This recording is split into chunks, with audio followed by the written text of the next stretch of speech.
Good evening, everyone. I'll call the meeting to order. Meeting of the Carver Select Board for Tuesday, October 21st. This meeting is being broadcast live and also recorded by Area 58 Community Access Media Channel 9 and will be posted by Area 58 on YouTube as soon as possible. There are openings on several committees. Please refer to the front page on our website for a listing and application. If we could all stand for the pledge. I pledge allegiance to the flag of the United States of America and to the republic for which it stands, one nation, under God, indivisible, with liberty and justice for all.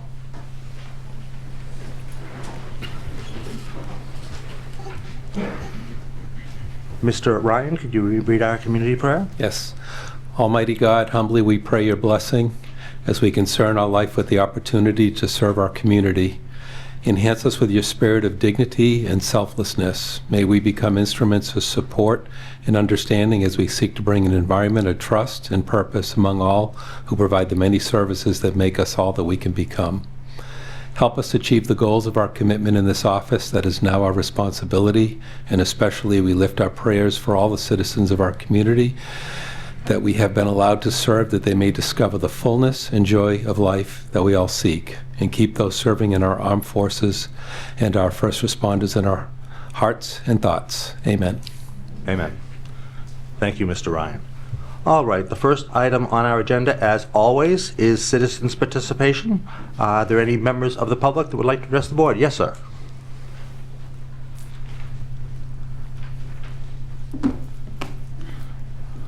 Good evening.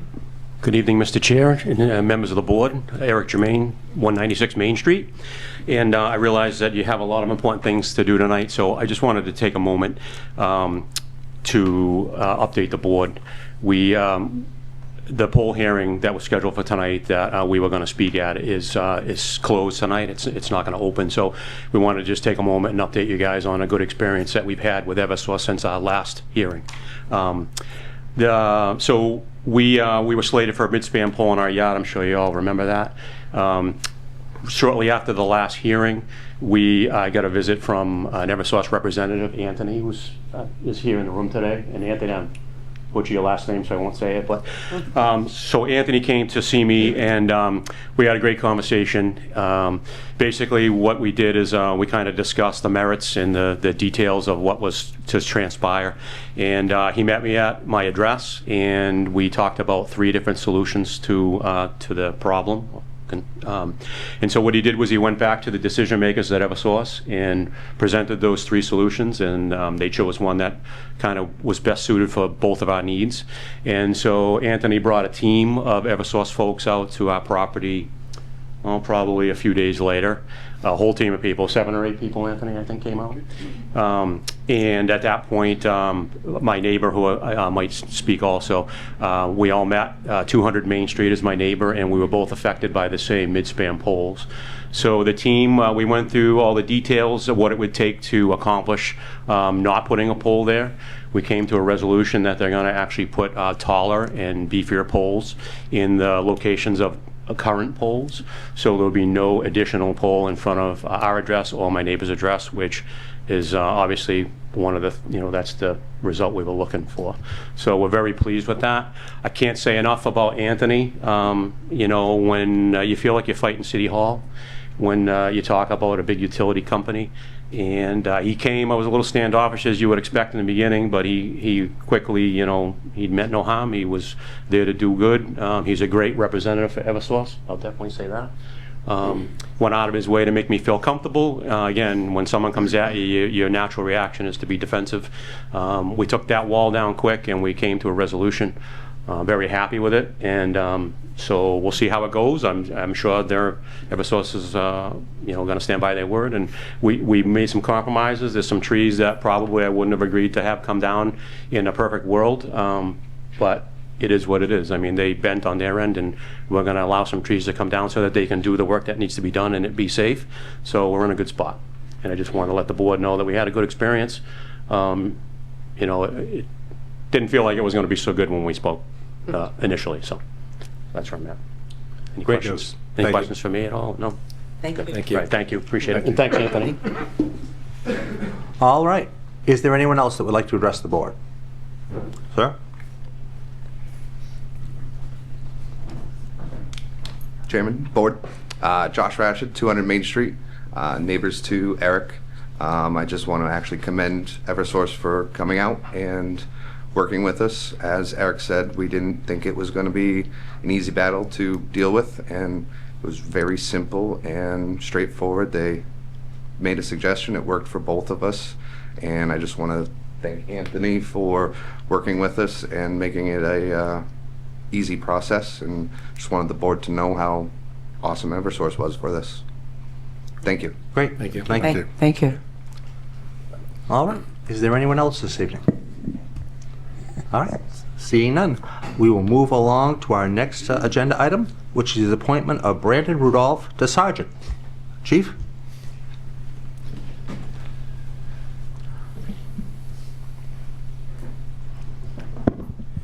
Good evening, Mr. Chairman, members of the Select Board, friends and colleagues.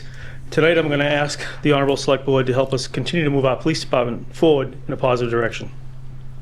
Last month, the board chose Sergeant Matt Rayner to become Carver's next Chief of Police.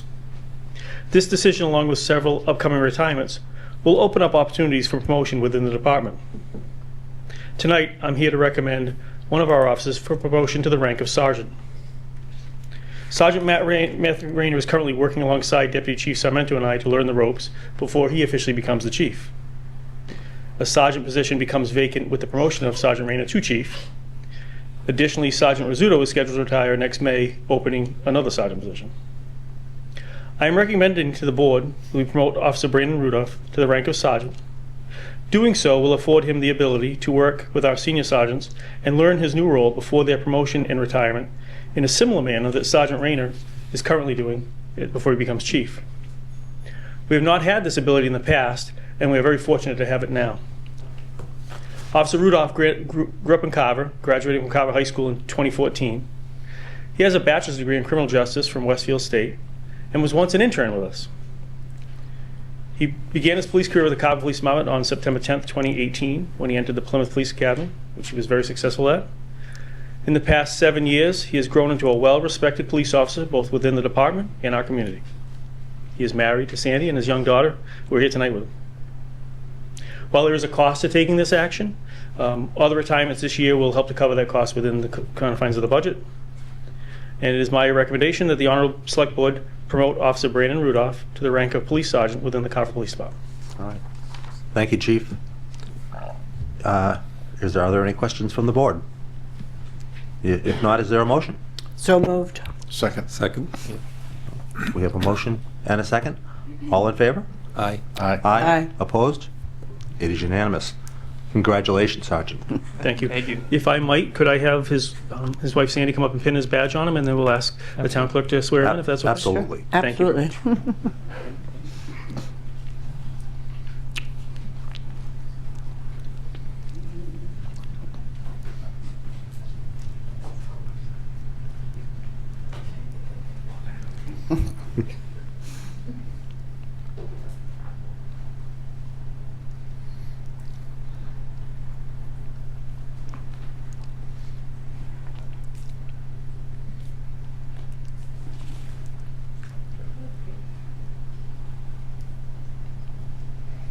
Please raise your right hand and repeat after me.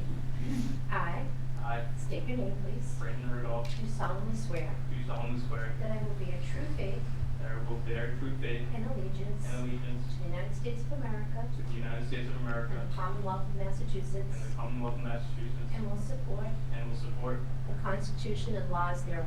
the Constitution and laws thereof. So help me God. So help me God. If you don't mind signing the book, please. Just need to take and sign in your email, please.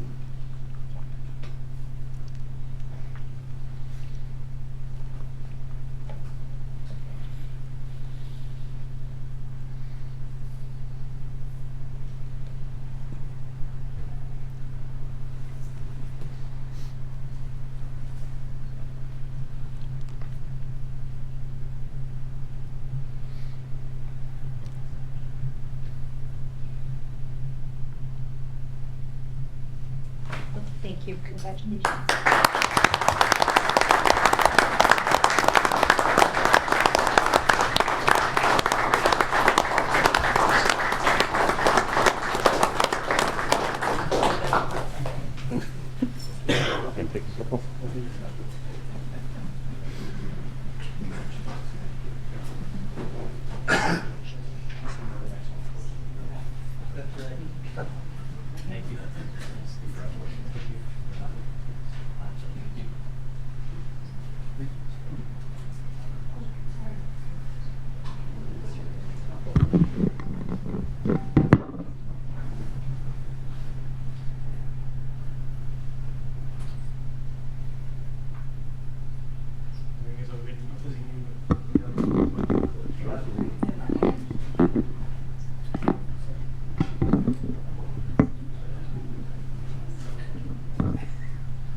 Well, thank you very much. I will leave all future promotions to our next chief.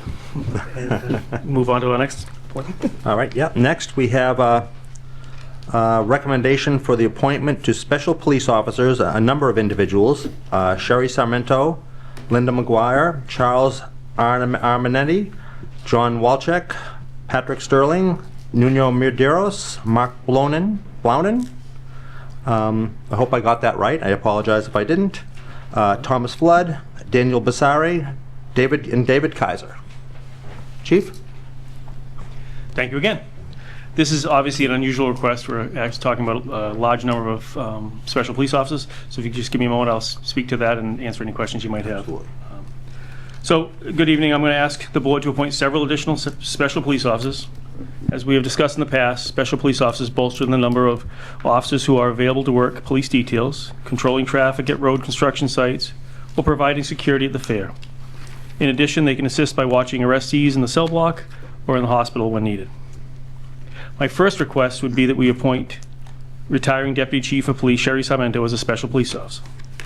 We routinely appoint officers who retire from the department in good standing as special police officers. Deputy Chief Sarmento is retiring on November 2nd, 2025. I would ask that the appointment be made effective for November 3rd, 2025. You want to take that one first? Yeah, Okay. why don't we Okay, do that? I'll make a motion to appoint Special Police Officer Sherry Sarmento effective November 3rd, 2025, and upon being sworn in. Second. All right, we have a motion and a second. Discussion? Hearing none. All in favor? Aye. Opposed? Is unanimous. Thank you. Thank you very much. Next, I'm requesting the appointment of 9 additional special police officers. While this amount is unusual, there is good reason behind the request. We've recently met with representatives of Eversource, I think he's sitting back there actually, regarding a large public utility improvement project that will be occurring in the town over the next 6 months. This project will require 12 police officers per day, which is a very high number of police officers to have it on the road every day. Currently, we fill police details from within our police department using full-time officers and special police officers. Then, if we cannot fill all the details, we rely on officers from surrounding communities to assist. Sometimes this works, sometimes it doesn't. Based on the importance of this project, combined with the number of officers that will be required to carry out our portion of it, it is my opinion that we need to bolster the ranks of our special police officers so that we can be successful in filling these details. To establish the list of potential officers, we asked our officers to reach out and recruit officers who might be a good fit for our department. All officers, including specials, must be post-certified. Post is the new certification that the state put in place with police reform that requires a certain level of training and maintaining that training. Post is the certification agency for all police officers in Massachusetts. The officers which I will be recommending to the board tonight are all post-certified officers. Many are retired from full-time positions as police officers, either with local departments or the state police. Some live in town, others live locally. Each has passed a background check. Many of them we've worked with in the past on details, and all come recommended by different members of our department. It is my recommendation that the Select Board appoint the following special police officers. Linda McGuire, who's a resident and also a deputy sheriff of the Plymouth County Sheriff's Department. Charles Amanetti, who's a retired lieutenant from the Middleborough Police Department. John Walsek, who's a retired chief of police with the Wareham Police Department. Patrick Sterling, who's a retired sergeant with the Halifax Police Department. Nuno Medeiros, who's a retired detective lieutenant with the Massachusetts State Police. Mark Bluen, a retired sergeant with the New Bedford Police. Thomas Flood, a retired captain with the New Bedford Police Department. Daniel Bossari, a deputy sheriff with the Plymouth County Sheriff's Office. And David Kaiser, a deputy sheriff with the Plymouth County Sheriff's Office. These are the officers that I believe will help bolster our ranks and be able to fill these details. As I said, it is unusual that we have to put this many police officers on, but I don't feel we'll be successful in filling those details 12 a day as we move forward. That many details will certainly burn people out and make them not able to work every single day. And if we can't fill the details, we really can't stop this project from being out on the road. Obviously, that with your poll hearings first, but it sounds to me like we're going to be doing this, so I want to be prepared for that so that we can provide public safety and get the project done as well. Thank you, Chief. And I think it shows a lot of foresight on your behalf to anticipate this, because I've noticed that driving into Plymouth on a daily basis, there's a number of pole projects going there, and they don't always have enough police officers to cover those details, and they're using flaggers to do some of those things. So I think it shows a lot of foresight to get ready for this. Yes, many departments have started to do that, and that may be the future, but we are far better off to have sworn police officers out on that road working details for as long as we can. If you recall, we had an incident back in 2018 that fortunately turned out to be a nail gun incident at the high school, but could have been something much worse. And at that time, we had 5 officers out working details and 5 officers on duty.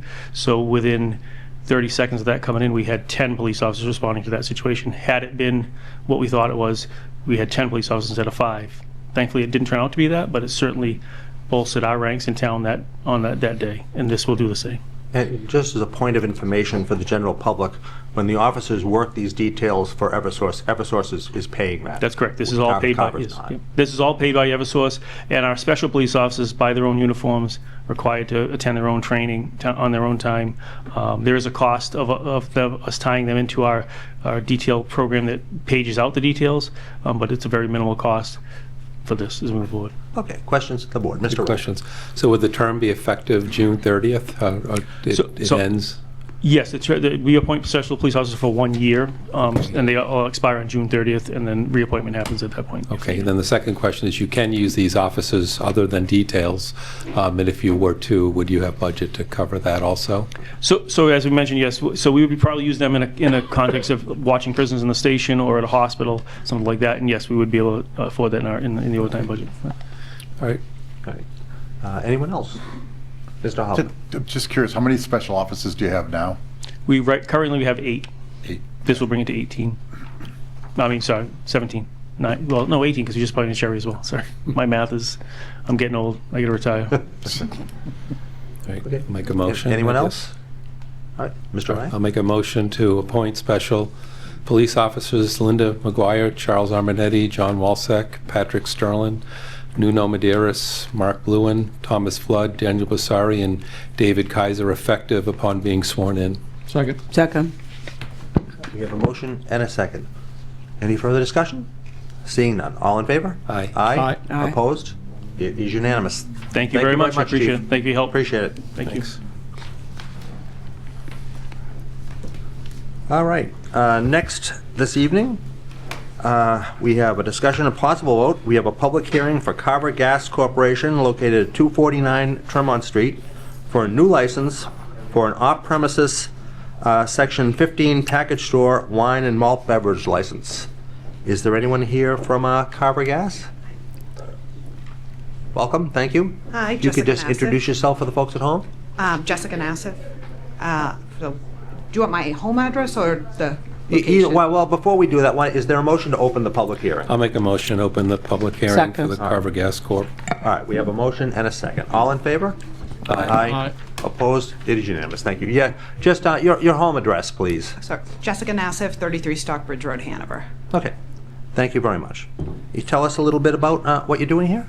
So we just took over the gas station. We've been remodeling the whole thing, and we're looking to bring in more customers and get just a beer and wine license for the location. Okay. Mr. Cannon, I know we've had some issues in the past, so this location is zoned appropriately for this license, correct? Correct. It is village zoning, and it does allow for the sale of alcohol. Okay. Thank you. Are there any members of the public here to speak on this tonight? Sir, if you'd like to come up? What do you want them? Yeah. Want to go one of these? Yeah. Oh, they moved the, Yeah. no, I'm sorry, I didn't realize they had moved the microphone. Thank you, Mr. Ryan.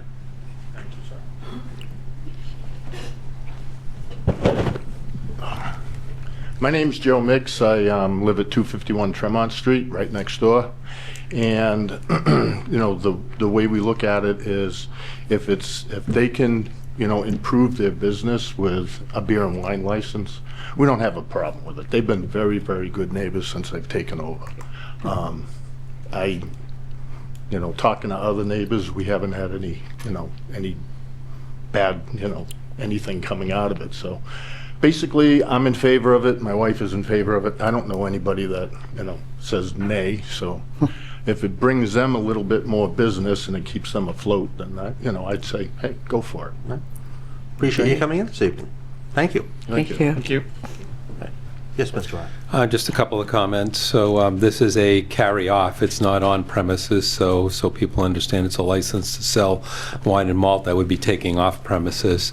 And then I also checked Carver can usually do up to 5, of which we're at 3 already. So this would be the 4th one that we would be issuing within the limit of 5 that we have. Yeah. Any questions from members of the board? Quick question. Yes, Mr. Carver. Is this something where they have to be tip certified? Or for something? Cannon? I'm going to say I do not believe so, because they are not served on alcohol. But what about carding? People have to be trained on that, right? IDs, things. Trained on carding, yes, we can ask the applicant. Is there a certification for that? I guess I don't know. Not that I know of, but we already do lottery and we do cigarettes, and so those are both 21 as well. All right. Do you have, Ms. Ewens, do you have a question? I'm good. Okay. There's somebody in the public that wants to I speak. think we all heard. Sir, did you want to speak? Sure. You have to come on up. Just for a moment. Sorry, perhaps I didn't see you earlier when I asked members of the public. I blend right in.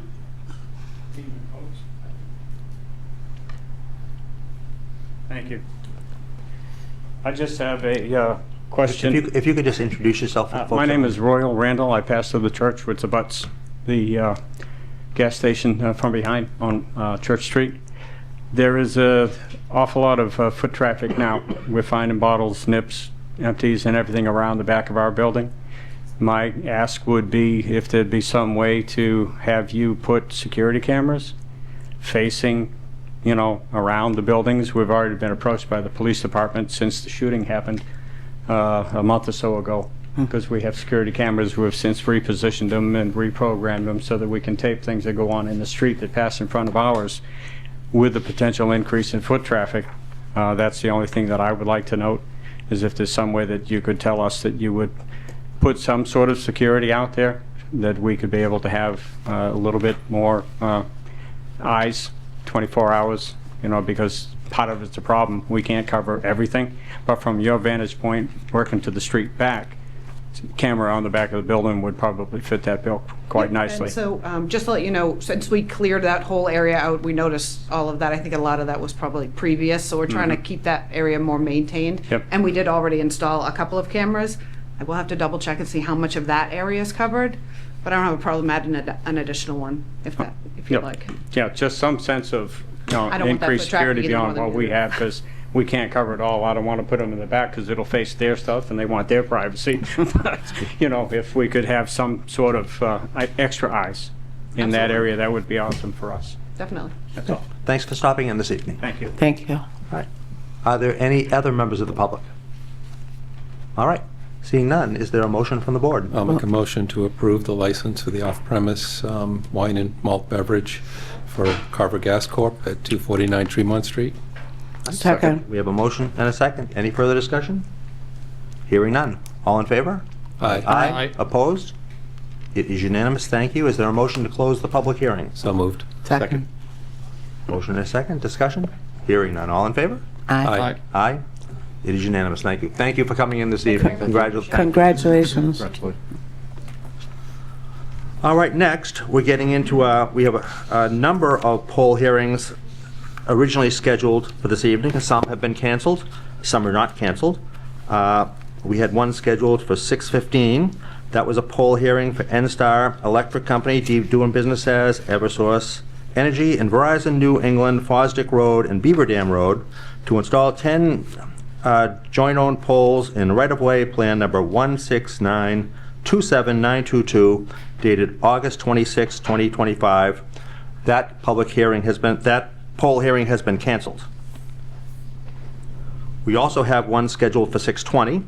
That was a poll hearing for N-Star Electric Corporation, also doing business as Eversource Energy, and Verizon New England, Tremont Street, to install 12 joint-owned mid-span poles in right-of-way plan number 16095-122, dated May 21st, 2025. That poll hearing has also been canceled. Just a quick question, is there a Yes. reason for all these cancellations? Yes, Mr. Carter. So the 6:15 plan was canceled because 3 abutters were not shown on the map that was provided. And for the 6:20 poll hearing, parcel ID 125-A-8-A is listed twice and is 2 different addresses. One of these addresses is Pine Ridge Way, and they are not on the abutters list. Pine Ridge Way is shown in the wrong area on the map.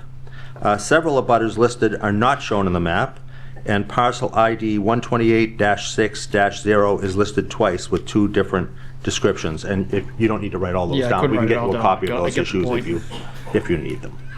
Okay, so the 6:15 and 6:20 poll hearings have been canceled, but it's now 6:27, so we will move on to our 6:25 poll hearing for N-Star Electric, doing business as Eversource Energy, and Verizon New England, for permission to locate and relocate poles, wires, cables, and fixtures, including the necessary sustaining and protecting device fixtures to be owned and used in common by your petitioners along and across the following public way or ways: Tremont Street, to install 16 joint owned mid-span poles in right-of-way plan number 205-15374, dated September 11th, 2025.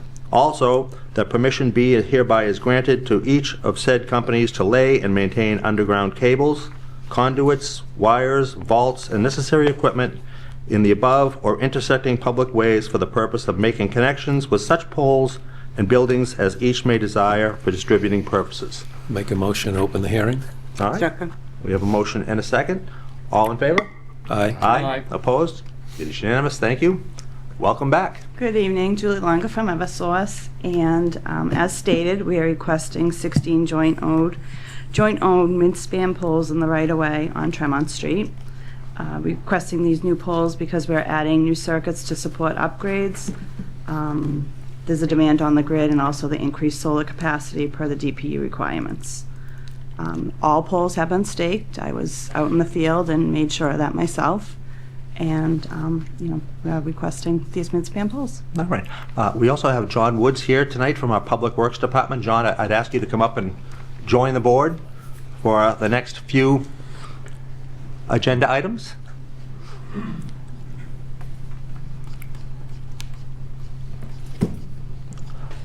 John, I know you went out and verified the markings for the poles. Can you verify that they've all been staked? Yes, everything on Tremont Street we found to be staked. No new poles were installed and no trees had been taken.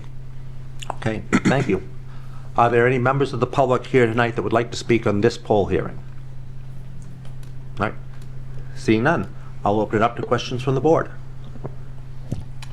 Sure, I'll go. Thank you for checking out all the staked poles on Tremont Street. Do you know when that was done? When was the date that the poles were completed and staked? We started doing them last Thursday. I don't remember the date, but it was last Thursday and Friday we did them. Thursday and Friday last week? Yes. Do you know, ma'am, when the stakes were installed? On Tremont Street, Oh. I did some on the Saturday of Columbus Day weekend, Thursday of that week and Saturday of that week. I don't know Okay. when I was on Tremont Street. Thank It was Saturday, no, it was Saturday, because Okay. we started early because we were worried about the traffic. So I guess my question has to do with process and procedures more than anything else. You know, I'm pretending I'm one of the residents over there on Tremont Street, and looking at the process for actually setting up a poll hearing, where first Eversource petitions the municipality for the poll hearing. They schedule a poll hearing. Abutters are then notified, and I'm just not sure. I know there's a minimum of 7 days before the meeting, but I think there's a notification in the paper that's somewhere between a maximum of 15 days and a minimum of 5. So my question is, I'm a resident. I get an abutter notification. The abutter notification, I think, just says, hey, there'll be a public hearing on a particular date. Does a map go to the, maybe this might be, I'm not sure who ever can answer the question. Does a map go with this notice? Yes. No, You were the saying map- no. no. No map goes. So, Map does. so I'm a resident, I get this public hearing notification.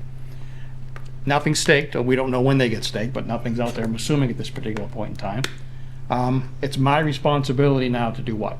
To call Town Hall, call Eversource, and find out where the map is? Correct. You'd have to call Town Hall. We do post the maps on our website as fast as possible, but they do not go out with the notices. So, and we don't know, if does the map come in when the Eversource petitions the municipality for the hearing? So you have a map at the very beginning stage, a map is available. The resident gets the public hearing notice, calls Town Hall, hey, can I get a copy of the map? They get a copy of the map such that we see tonight, but unless they're, I have a hard time reading these maps, trying to go out and find the spot of where this pole might be. But I go out there and I'm assuming there's probably no stakes, because they seem to be getting done towards the end of the process, just before the meeting. So I just think we really need to get a process down, so that if the resident knows, I get a notification, I want to know where the stake is.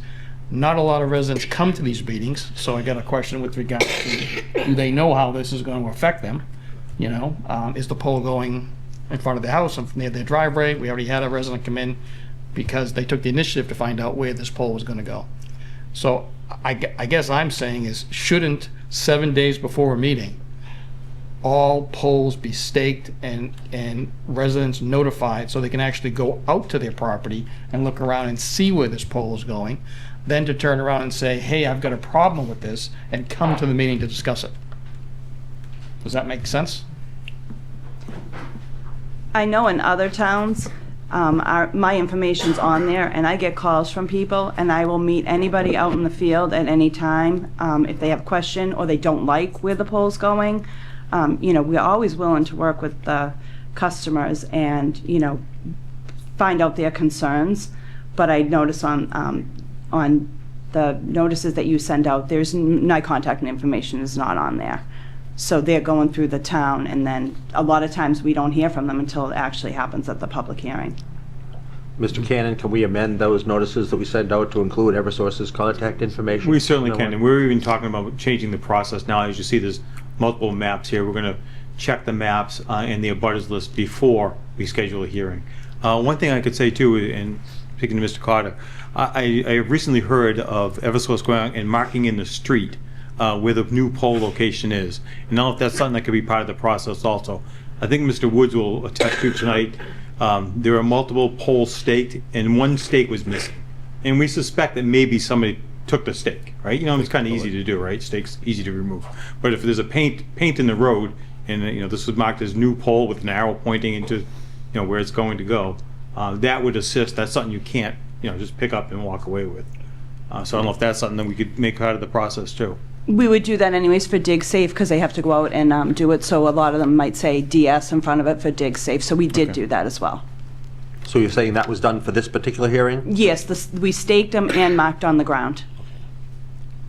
Right. Does that answer your question, Mr. Carter? or- Yes, but again, what I'm saying is, does it sound reasonable that if there's a 7-day deadline for the abutters to know that there's a poll hearing, that there should be a 7-day deadline that all polls are marked and staked? Just so when they get that thing in the mail, if it's got your notification, they can go out and see where it's going, and then decide if they need to come here for a poll. Just getting the information out to them as soon as possible so they can come to a meeting and ask questions. Mm-hmm.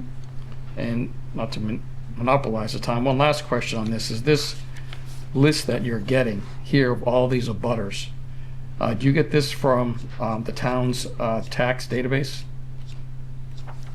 Yes, we do. So it's certified by the Board of Assessors that this is the correct list of abutters? Mm-hmm. Okay. Thank you. Any other questions from the board? All right. Is there a motion from the I'll board? make a motion to approve Plan Number 205-15374 dated September 11, 2025. Second. We have a motion and a second. Any further discussion? Hearing none. Can I make a comment from the public? Yes, sir. These Why letters- sir, why don't you come up and you can use the microphone, okay? And this is on this particular poll hearing, right? Yes. No.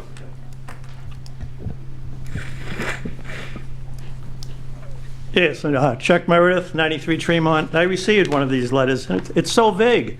It says, along and across following public way or ways.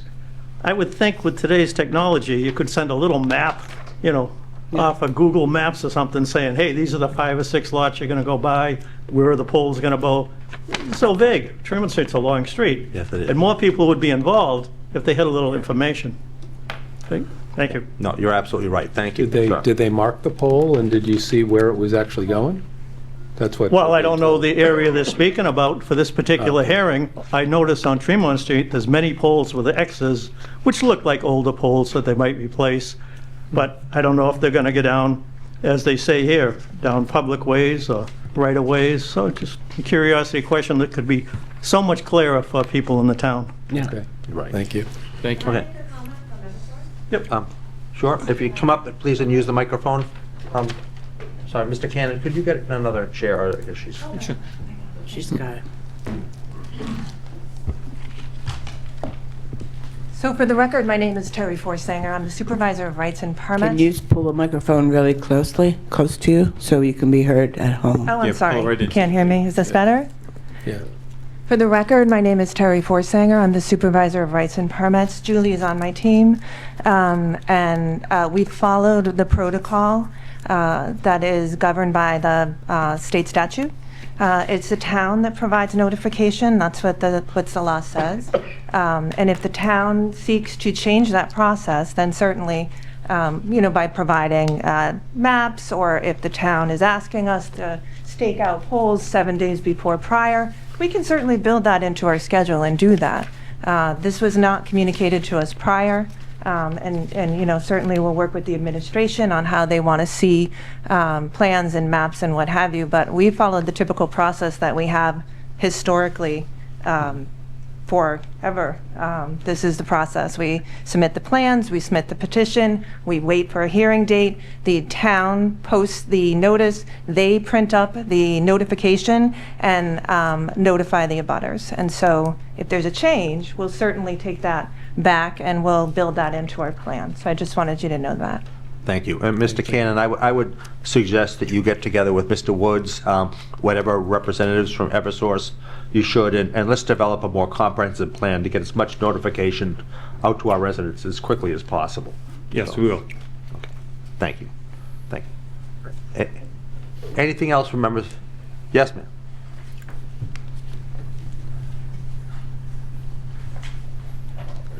And again, this is on the 625 poll hearing, right? Yes. Yeah, thank you. So I live you on could- Tremont, Brenda Johnson, 28 Pine Ridge Way. My only suggestion is, I see white stakes all up and down Tremont Street and X's on the telephone poles. I have no idea what the X's are, and I have no idea what the white stakes are. So in the notice, maybe say the white stake is where the proposed pole is going to be placed. No, excellent suggestion. Thank you. Thank you. Is there anyone else on this particular poll hearing? Okay. You have a motion and a second. I think we to had a approve. motion We just and a didn't vote second. on it yet. Is there any further discussion from the board? Seeing none. All in favor? Aye. Aye. Opposed? It is unanimous. Thank you. Thank you so much. All right, let's see. We also had a 6:30 poll hearing. This was canceled. That was a continued poll hearing from September 16th, 2025 at 6:05 PM for NStar Electric Company, DBA Eversource Energy, and Verizon New England, South Main Street and Main Street for 8 joint-owned mid-span poles in right-of-way plan number 162-47683, dated April 17th, 2025. This has been canceled because parcel ID number 87-3-19B was shown in 2 different parcels. They are across the street from each other, and several abutters are not shown in the map. So that poll hearing will not be taking place this evening. So can I just, for the Yes. record, we did receive some markups from the administration on Monday. We are still going through those plans. I will say our surveyor also looked, because there was some road layout questions that were posed to us. We don't necessarily agree with all the comments, but we are still going through all of them, and we will work with the administration to bring forth petitions with the mapping, and we'll have conversation about what the town would like to see on that. Okay, and again, it's not, I think, speaking for the board, we don't want to postpone these things. We want to get our residents as much information as far in advance as possible, hold the hearing, get all the information out there so we can make a decision the first time on these poll hearings. We don't want to continue them either. So We appreciate that. This is really important work, and it's going to be a huge benefit to the residents in the town, this hardening of the grid that we're doing. So we do appreciate your efforts on that. Understood. Thank you. Do I need to make a motion to close the other hearing? Yes, I'm sorry. Okay, so I'm going to make a motion to close the previous poll hearing. That was the for 625 hearing. The 625. I'm going to make a Thank you. motion to close that hearing because we didn't do that. Thank you. Is there a second? Second. All in favor? Aye. Aye. Opposed? Thank you. Thank you, Mr. Ryan. Okay. Getting ahead of ourselves here. So now we will move on to our 6:35 poll hearing, which will take place. This is a continued poll hearing from September 16th, 2025 at 6:10 p.m. for NStar Electric Company, DBA Eversource Energy, and Verizon New England to locate and relocate poles, wires, cables, and fixtures, including the necessary sustaining and protecting fixtures to be owned and used in common by your petitioners along necessary sustaining along and across the following public way: Meadow Street for 1 FO pole 111/54 in right-of-way plan number 162-47727, dated July 31st, 2025. Also, that permission be and hereby is granted to said company to lay and maintain underground cables, conduits, wires, vaults, and necessary equipment in the above or intersecting public ways for the purpose of making connections with such poles and buildings as each may desire for distributing purposes. Is there a motion to open I'll that make a public- motion to open the hearing. Second. A motion and a second. All in favor? Aye. Aye.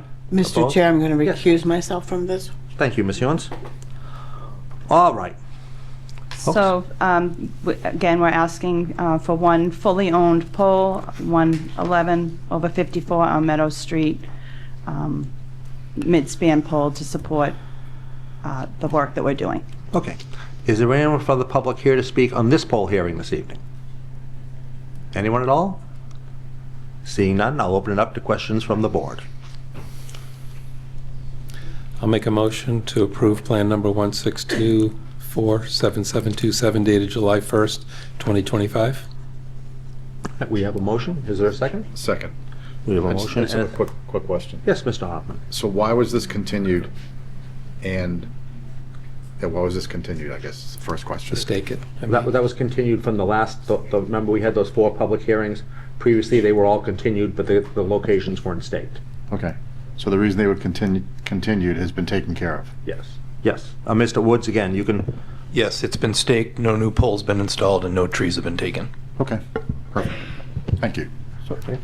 Mr. Goddard? Just a question, is it the town's responsibility to stake the spots, or is it Eversource's responsibility to stake? I think- Eversource stakes the spots. Okay, so Eversource stakes them. Anything else? We have a motion and a second. All right, we have a motion and a second. All in favor? Aye. Aye. Opposed? It is unanimous. I'll make a Thank you. motion to close the hearing. Second. Motion and a second. All in favor? Aye. Aye. Opposed? It is unanimous. Thank you. Next, we have a 6:40 poll hearing. This poll hearing is being canceled. This was a continued poll hearing from September 16th, 2025 at 6:15 p.m. I'm not going to read the whole public hearing notice. This is being canceled. This is being canceled because the map shows Pope's Point Road in two directions. One should be Meadow Street. Two abutters are not listed on the map, and number 226 Meadow Street, no grade stake was in place for this. So this poll hearing will not be taking place. So we will move on to our 6:45 poll hearing, which will take place. This is a continued poll hearing from September 16th, 2025 at 6:20 p.m. for N-Star Electric Company, DBA Eversource Energy, and Verizon New England for permission to locate and relocate poles, wires, cables, and fixtures, including the necessary sustaining and protecting fixtures to be owned and used in common by your petitioners along and across the following public way or ways. Plymouth Street for 19 fully owned poles and to relocate 2 fully owned poles. Plan number 167-79865, dated April 18th, 2025. Also, the permission be and hereby is granted to each of said companies to lay and maintain underground cables, conduits, wires, vaults, and necessary equipment in the above or intercepting public ways for the purpose of making connections with such poles and buildings as each may desire for distributing purposes. Make a motion to open the hearing. We have a motion. Second. Motion and a second to open the public hearing. All in favor? Aye. Aye. Opposed? It is unanimous. Thank you. Folks? Okay, and again, on Plymouth Street, we're asking for 19 fully owned poles and to relocate 2 fully owned poles. Again, we're requesting these new poles because of the added new circuits and supporting upgrades. These poles have, in fact, been staked as well. All right. And Mr. Woods, you verified that all these are staked, correct? The only one that I couldn't find was across from 77 Plymouth Street, proposed pole 90 over 386-5. There was no grade stake, but it was marked in the road. Okay, thank you. Are there any members of the public here to speak on this particular poll hearing this evening? Anyone at all? All right, I'll open it up to questions from the board. Mr. Ryan? There was one resident that had concern along that. Do you know if that concern was taken care of? If I recall, there was one Plymouth Street resident that had sent an email in about a... Do you know if that ever got resolved? I don't know the answer to that one. Sure. I thought that was Meadow Street. No, there was one on Plymouth Street, I think, that talked about a safety issue at one point. I think, yes, but I think her questions were answered that night. I think Okay. there was a discussion that took place, and as I believe, I recall, I think her questions might have been answered. Okay. Okay. Thank Anything you. else? Anything from members of the board? Mr. Carter? Yeah, I'm just looking at the definition of, I guess it's the abutter. Sorry, you have to get notified, written notice 7 days before, by the selectmen of the town to the owners of real estate abutting upon that part of the way, upon, along, across, or under which the line is to be constructed, as such ownership is determined by the last preceding assessment of taxation. All I get out of that is the abutter list has to tie to the assessor's database. And I guess it just seems a little odd that we've got 19 poles, right? And what are the poles, 20 feet apart, 30 feet apart, ballpark? Do we know? What's the typical distance between poles? A lot of them are 200, and we're adding mid-span poles 100 between them. Okay, so 19 poles somewhere around 200 feet apart, but only 19 abutters. I mean, how do we know that there's only 19 abutters that fit this definition for 19 poles that are 200 feet apart? I mean, what's the checks and balances and procedures to make sure that every abutter in the definition has been contacted? So it is taken from the assessor's list, and then I do know that the I'm administration... sorry, you'll have to speak into the microphone. I'm sorry, is that better? It is taken from the assessor's list, so each parcel is looked at, and it's the pole that's in front of abutting their property, right? So that necessitates the notification. And we also know that the administration has also gone through these plans as well to ensure that the abutters were notified before the public hearing would take place. And I have 28 abutters on this.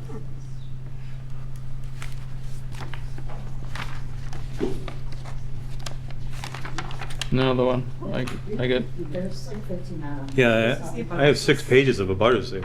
What I printed off the email that I was sent that has 15. 10, For Plymouth Street. 12, 14 on Plymouth Street. page. Oh, we're on Plymouth Street, I'm sorry. 28 altogether? No. 58? Really? Oh, I was on the wrong. No. I apologize. And there is a map, so I had this one. we do match up the. Oh, I have yours. Yeah. This is directly from your email. I was on the wrong one because she was holding mine. Yep, the one up on the screen is directly Right. from the plan that you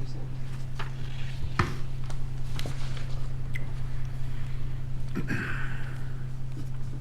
All right, well, I'm not gonna, but what we're saying is there's more than 15, obviously. Okay. Thank you. Okay, are there any other questions from the board? Ms. Ewens? Thank you. This is kind of a general question that I just thought to ask it now because I heard you mentioning it. You said that this is called hardening of the poles? Hardening of the grid. Hardening of the grid? Yes, so we are actually... What does that actually mean? So it's reliability is what it's about. So these are mandated projects by the DPU, and they've been determined to be for the public good. So what we've been asked to do, what we've been mandated to do, is to build new circuits, automated equipment. We're hanging more resilient cable, which is going to withstand load, it's going to withstand wind. It's going to be a game changer for the residents in town when we rebuilt this system, essentially. So now the equipment that's going on the poles and the wires, it's heavier. And so it necessitates mid-span poles in order to withstand the weight, clearances, safety issues. So that's why we're before you with a lot of pole work right now. And so, as I said, while this is, directed by the DPU, it is something that does need to happen. This needs to be constructed. We have very tight schedules. That's why you see such a big team here tonight, right? Because this is work that's already happening. The board's already talked about Plymouth and what you see in Plymouth. We've been in other communities as well. You're going to see a real change in the grid and reliability. We're really excited to be able to do this. Quite a bit of work, a lot of work involved, but that's what I mean by hardening the grid. I'm sorry, I don't understand what that means, hardening of the grid. Replacing existing poles, adding new poles, adding more resistant, heavier cable, adding switching equipment that can switch users from one circuit to another so that it can eliminate outages altogether or the duration at a very minimum of outages when they do occur. So it is all about reliability and upgrading equipment that is the most top-rated equipment available today. Am I correct in understanding, I don't want to get ahead of ourselves because we do have a 7:20 agenda item about this, but this will help withstand windstorms when they come through, right? This will, instead of losing power, these heavier wires and things will be able to keep the electricity going and not have power outages. Yes. And switching zones too, so that if part is out, they can switch it and bring in another circuit. Yep. So It's gonna really make it exciting better equipment network. that we've got people designing. So it's an entire upgrade and hardening of the grid. That's what I mean by that. Thank you. Sure. Yeah, Mr. Just, I want you to know that one of the reasons we're so cautious and we're concerned is, do you know the history with pole hearings in Carver? Yeah. Are you sure you know the history? Yeah. We've never had a good one, really. So that's why we really are concerned. And then getting 8 poll hearings canceled before we get to them.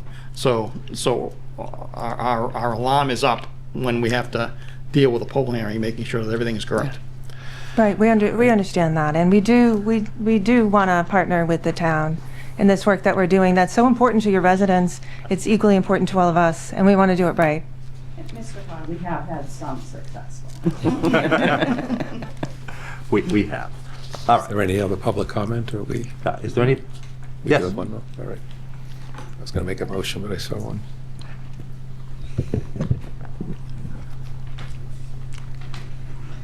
Brenda Johnson, 28 Pine Ridge Way. This is more of a point of clarification. What is considered an abutter? Because I know some hearings it's 100 feet, some it's 300. What is considered Mr. and Cannon, a can butter? you identify for the public? Sure. And a butter is anyone within 300 feet of the property line. So it isn't just direct abutters. It's abutters across the street, but again, within 300 feet. So it if can there's be, a side road off of Tremont Street, Correct. those Could be people should be notified. Yes. Okay. If their property is within 300 feet of the pole, yes. yeah, so it could be abutters to abutters. Okay. Thank you. Can I just ask a crazy question? Does someone go out there with a tape measure and sits there and starts from the pole and goes around 300 feet and lists the abutters? Or do you have a nice sophisticated piece of equipment? No, I think it comes from the assessor's Put in the database. address and zone and picks it right up. We do go I off couldn't do GIS it. If you mapping. send me out to do it, you'd never see me again. No, it's a good question. I think the assessors have a GIS mapping system that does that for them. I think so. I'll make a motion to approve Plan Number 16779865 dated April 18, 2025. Second. A motion and a second. Any further discussion? Quick question. Yes. Just to confirm, whatever the reason we continue this has been taken care of. Again, the reason it was postponed was the poles weren't staked. Okay. And Just- Mr. Woods has confirmed for us that these are staked. Just confirming. That's fine. Okay, we have a motion and a second. All in favor? Aye. Aye. Opposed? It is unanimous. Thank you. Is there a motion to close this public hearing? Motion, so moved. Second. All in favor? Aye. Aye. Opposed? It is unanimous. Thank you. And finally, we have a 6:50 poll hearing for NSTAR Electric Company, DBA Eversource Energy, and Verizon New England for Tremont Street for 5 mid-span fully owned poles, plan number 160-95122, dated May 21st, 2025. This poll hearing is also being canceled. The reasons were parcel ID 128-6-0 is listed twice, and several abutters were not shown on the map. So, that concludes our poll hearings for the evening. And next, we will move along to an Eversource update on double poles here in Carver. Thank you. Thank you, ladies. Who from Eversource is coming up to address the double poles? Welcome. Mr. Chairman, how you doing? My name is Anthony Flew. I'm Community Relations. I think this is a question that stemmed from about 10 days ago, maybe 2 weeks, an email exchange with Elaine about the engine system. That's NJ. Well, I think that's why I think double poles have been an issue here in Carver for a long time. Right. So I think the onus was there's a third-party system called Engines where we update us, cable, telecom, municipal fire. If there's other municipal cable as well on the poles, we update all that information into that system. That's how we determine who's next to go on a pole. So as we're doing this work, which we have some presentations that we'll show you along with, including in the rates, that system, the town should have access to that. We sent a link to John, and I connected with John right before this hearing. We'll tee him up a little training and connect him with somebody over there to review that system. So he has up-to-date access on where the double poles are. But at the moment, before coming to this hearing, outside of the work that we're doing now, we don't have any double poles in our purview at the moment, outside of the new pole sets that we're doing currently. Okay. So if there are poles that we don't have, that I'm not aware of in the system, just So you're tell saying me. there's no double poles in Carver right now? That's in our purview. It could be Verizon, could be attached, Comcast or whoever the cable provider is. Anthony, could you walk through how the process goes of having a double pole removed? Because, like I say, you say within your purview, but there are other entities that have to sign off on. So could you just walk through that briefly? And just before you start, could I say something? And feel free to correct me if I'm wrong from the board standpoint. When you guys come before us, it's a poll hearing for Eversource to put up a poll. Right. I realize everybody connects stuff to it, but my interpretation is, even though it says joint owned, you're the one that requested it, you're the one that owns it. We ask questions, if we come into Eversource. If you have to go out and ask Verizon or Comcast, Xfinity, or whatever, whoever's attached to it, that's fine. But my interpretation would be, we would be coming to you to say, where's the list of double poles? Am I wrong? Yeah, no, you're absolutely right. All right. So let's say all these poll petitions we had just heard, right? So we'll take Tremont Street, for example. The existing polls, we come in, we set a new poll. We move our existing equipment to the new pole. There's a double pole left. But what's left on that existing pole is not our equipment. It's whatever company is next. Could be telecom, could be cable, could be municipal fiber. Usually last is telecom. It's then becomes their responsibility to remove their equipment off that pole. We come back in, remove the pole completely. That's basically how that system works. And you have to have sign off from these other companies before you can remove that. Correct. double pole. We're not allowed to touch another utilities equipment. There's liability issues, there's union issues. So once we move our equipment, it then becomes next to go, whatever next company is in line So to you move put their up stuff. you put up a new pole, Eversource moves their equipment from one pole to the other, you pass it off to Verizon and say, okay, Verizon, the ball's in your court. Correct. For whatever reason, Verizon doesn't move whose responsibility is it if Verizon doesn't come out and move their wires? We can try to push them a little bit.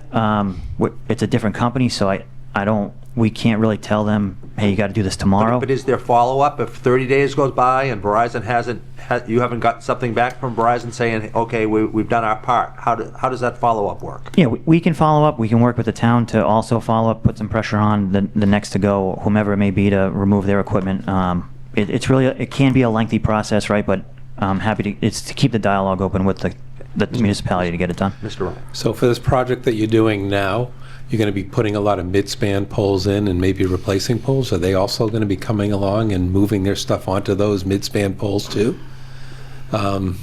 Okay, so can we, maybe as part of this, we should understand what double poles are still left in town that are not in your purview anymore, but are waiting on. Right. And maybe we should get them in here too as part of this, and just say, if you're already out there and you're moving stuff and you're going to be in the town, let's get rid of all these double poles that are waiting on you. So it may be worth it to talk to Verizon and Comcast if they have equipment that needs to be, because you already have to coordinate with them anyhow to get them onto these, and it's a big project. You're doing Correct. a lot here. Right. So at the same time, why don't we just clean up all the double poles in town and just so if we can identify that list, that would be great, of what's left to be fixed. Yeah, more than happy to do that. And there's a third-party database that tracks all this data too, so it'd be helpful. Some municipalities have it, some don't, but Yeah. I was requested to have it, so I'm happy to help you guys through that process. All right, so if our town administrator can work with Mr. Woods, and maybe we can identify what's still left for double poles in town, and as part of this whole effort, let's just get them. I still have a list, excuse me, from last time, and when I was out looking for grade stakes and possible new poles that were installed, I took a little trip just down South Meadow, and there was 4 double poles on South Meadow Road heading towards Plymouth, and I noticed that 2 of them had been removed. That was just a quick glance in my travels that I noticed. So I do have a list.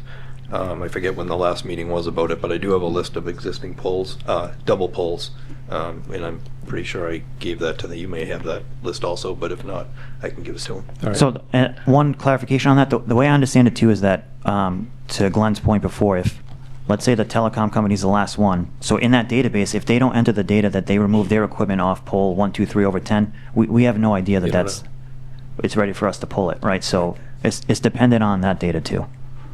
Okay. So, just, I know the last time it came before us, there was a big disparity between the numbers. I think, and I think either Dave Seendorf or you came before us and you gave a number, but when we learned the state, there was a much bigger number. The state had some kind of list.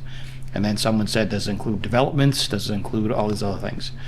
So you're saying that if you want the true list, is it a combination of the search engine you're talking about and DPW going around and seeing double poles? Yeah. Basically, yeah. That. And getting back to your notification process, if a pole gets replaced and you move your equipment and you're saying it's up to Verizon, so you give Verizon some kind of notification that it's ready, and now it's up to them. So is it just you and Verizon, or how many parties could be on a pole? It's us. It's telecom, cable. Yep. Could be municipal fiber. Sometimes it's fire, police, if they have communication cable on So it poles. could be 4 or 5. Right. Okay.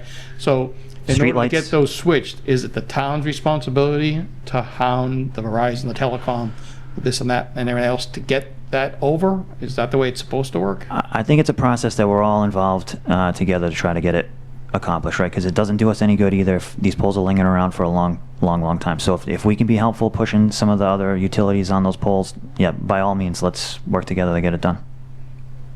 Okay. An example, one of your neighboring towns, I have 70 poles, and I'm just waiting for the municipality to move their fiber to the new poles. I can't do anything until they do it.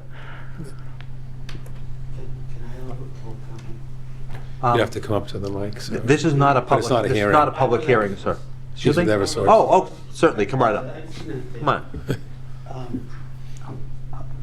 So my voice is a little gone, but I'm John Ventura, manager of distribution engineering for the southeast region of Eversource. So what Anthony is talking about is that Engine's application, that web app, that shows who is the next company due to move their material. For the vast majority of the new poles we're doing, we will do what's called chunking, which is getting rid of the butt, the lower part of the pole, and just leaving a section of wood higher up. We'll remove as much wood as possible to minimize the visual impact of what's there. So we're aware of this double pole issue, and we do these things as a matter of standard. So that's our plans throughout the whole project. So it is a lot of poles, we understand that, but we're going to try to clean up as we go and minimize what's left. Okay? Just want to make that clear. Thank you. I appreciate that. Was that helpful, or just? I think it Yes, is, thank you. yes. Are there any other questions from the board about double poles? Mr. Cannon, do you have anything? No questions. Okay. Mr. Woods, do you have anything? Not, no. All right. So we will move along to our next and last Eversource item for the evening, which is discussion on upcoming projects and electricity rates. So why don't we talk about upcoming projects first? And I think we had a little bit of a conversation earlier when we went through the poll hearings on some of the hardening of the grid that you folks are doing. If you could just update everybody on that. Yeah, again, John Ventura. So this is a brief presentation that overviews all the work that's being done around Carver and in Carver. So I don't know who's got the remote. This one right here. Thank you. Yeah, so this is a basic one-line, schematic of how power goes from the stations out to the customers. It's very high level. It's not specific to Carver. But this is how systems are built. And a lot of things, there's a lot of factors as to how it actually looks because of geography, roads, rights of way, et cetera. But because of all the projects coming online now, if you can change the slide, please. We're doing significant upgrades at the West Pond substation on Federal Furnace Road. Right now it has two 50 MVA transformers, which are very large, and those two are going to be replaced with 3 75 MVA. Okay, and if I could just point out, that substation is in Plymouth, not in Carver. Correct. Correct. But that's a main supplier to Carver. That's the only reason I'm talking about. No, I just wanted the residents to know that it's not happening at the substation here. Oh, thank you. Yeah, no, definitely not. So so that's the existing station in Plymouth. But so to get out of that, we have to build, circuits or rebuild circuits. And one of the things we did is not just use the most direct line routes to build the circuits. We actually took the opportunity to rebuild old circuits to newer construction. The new wire, Terry talked about the hardening, grid hardening. It's going to be much stronger. It's going to be tree resistant. Trees can literally lay on it. There won't be outages. A normal tree is not huge. But it's also going to have covering, so if branches fall, you won't see momentary outages like blinks. It's going to have much higher strength to support ice before things crash down. So there's a lot of resiliency in that, and the added poles also add a lot of strength. So this is being done throughout the whole project. So it's really going to make the backbone of Carver much, much better for the long term. That's a schematic of the new station. Again, all the red is being added. The existing station is at the bottom, a little fainter. Next slide, please. So this is the highlighted, there's actually 3 circuits in here. That's all being rebuilt, and a lot of that is bare wire, older construction. When you see the X's on the poles, that means they're being replaced in place with a bigger pole. The mid-span poles, we're adding about 70 throughout the town, and that's, again, as Terry said, the wire is much heavier, it sags more. When you put ice on it, it sags even more. So we're trying to keep it up. We're anticipating ice storms, hurricanes, all these events that will take a normal set of wires down. So really hardening the system to withstand storms better. So that's being done in phases. This is another circuit that used to be very limited, older construction, not as useful. With this, by building this circuit, we're building a brand new supply with more ties. So again, it gives us more options to switch customers around if there's a problem. And all that switching is remote. That's a typical view of how the wire is going to look. It's called spacer cable. It has one steel wire on top, and the three phase wires below are all covered. So again, that it's much more resistant to nuisance outages. So in the long run, you're going to see much better everyday performance, not just during storms. Any questions? Any questions on the board on this particular portion? Anything? No? I have one. Sorry. So, all those yellow lines were actually in Carver? Yes. Can we go back to that again, please? That's fine. Yes, thank you.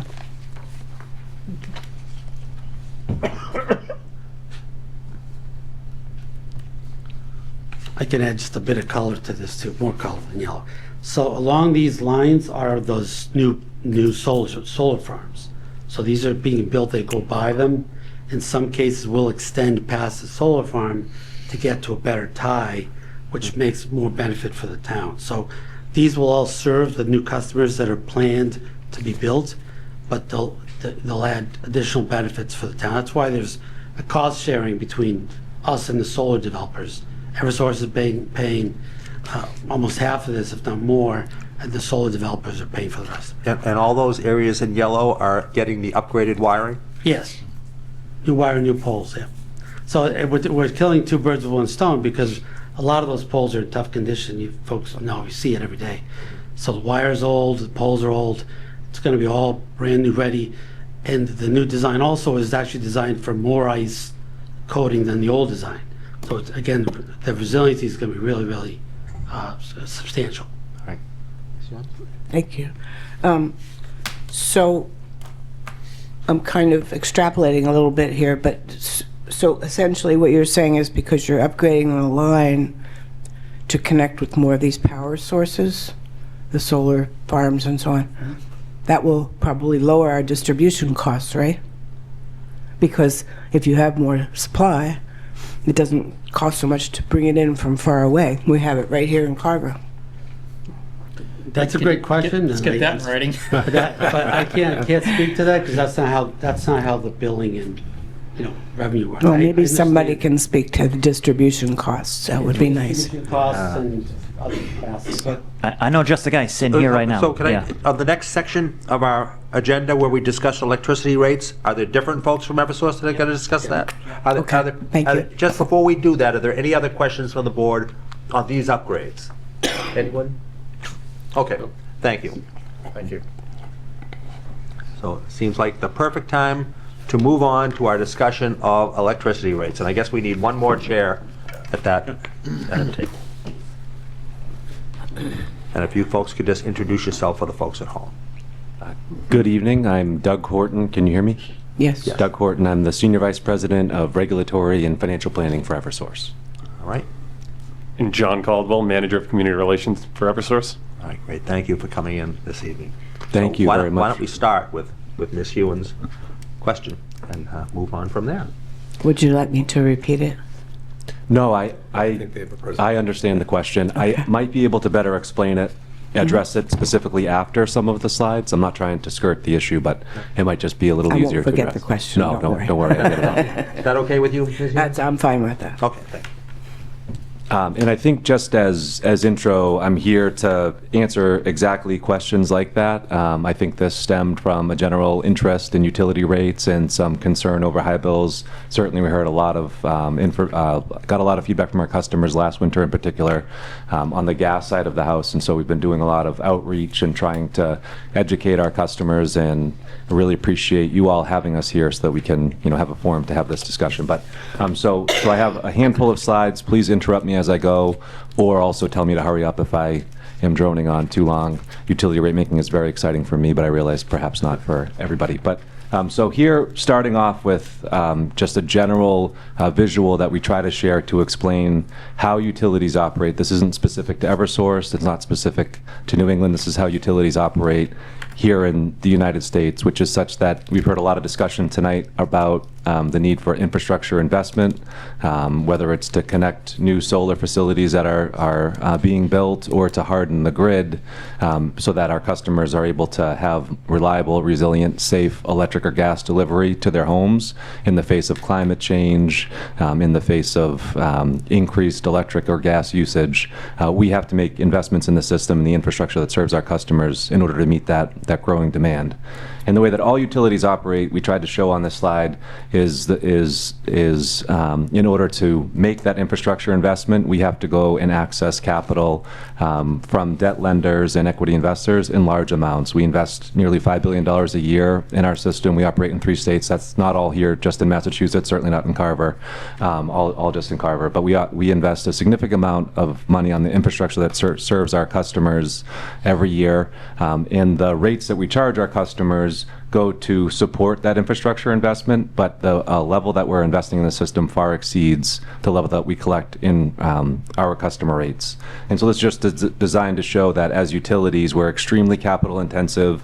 The model is designed recognizing that we have to be financially stable and secure, have rates that reflect our costs, and we have a regulator whose job it is, it was mentioned, the DPU, that stands for Department of Public Utilities, a forum just like this with appointed officials whose job it is, has a very difficult job. It is to oversee our rates and our quality of service and ensure that every penny we charge our customers is just and reasonable. If we earn a penny more than we are entitled to earn in the delivery of service to our customers, it's returned to our customers. If we collect $1 more in revenues than we're allowed to collect from our customers, it goes back to our customers. And the whole process is designed to ensure that we have the financial resources so that we are able to access the capital so that we can make the investments and keep the lights on and the gas flowing safely and reliably.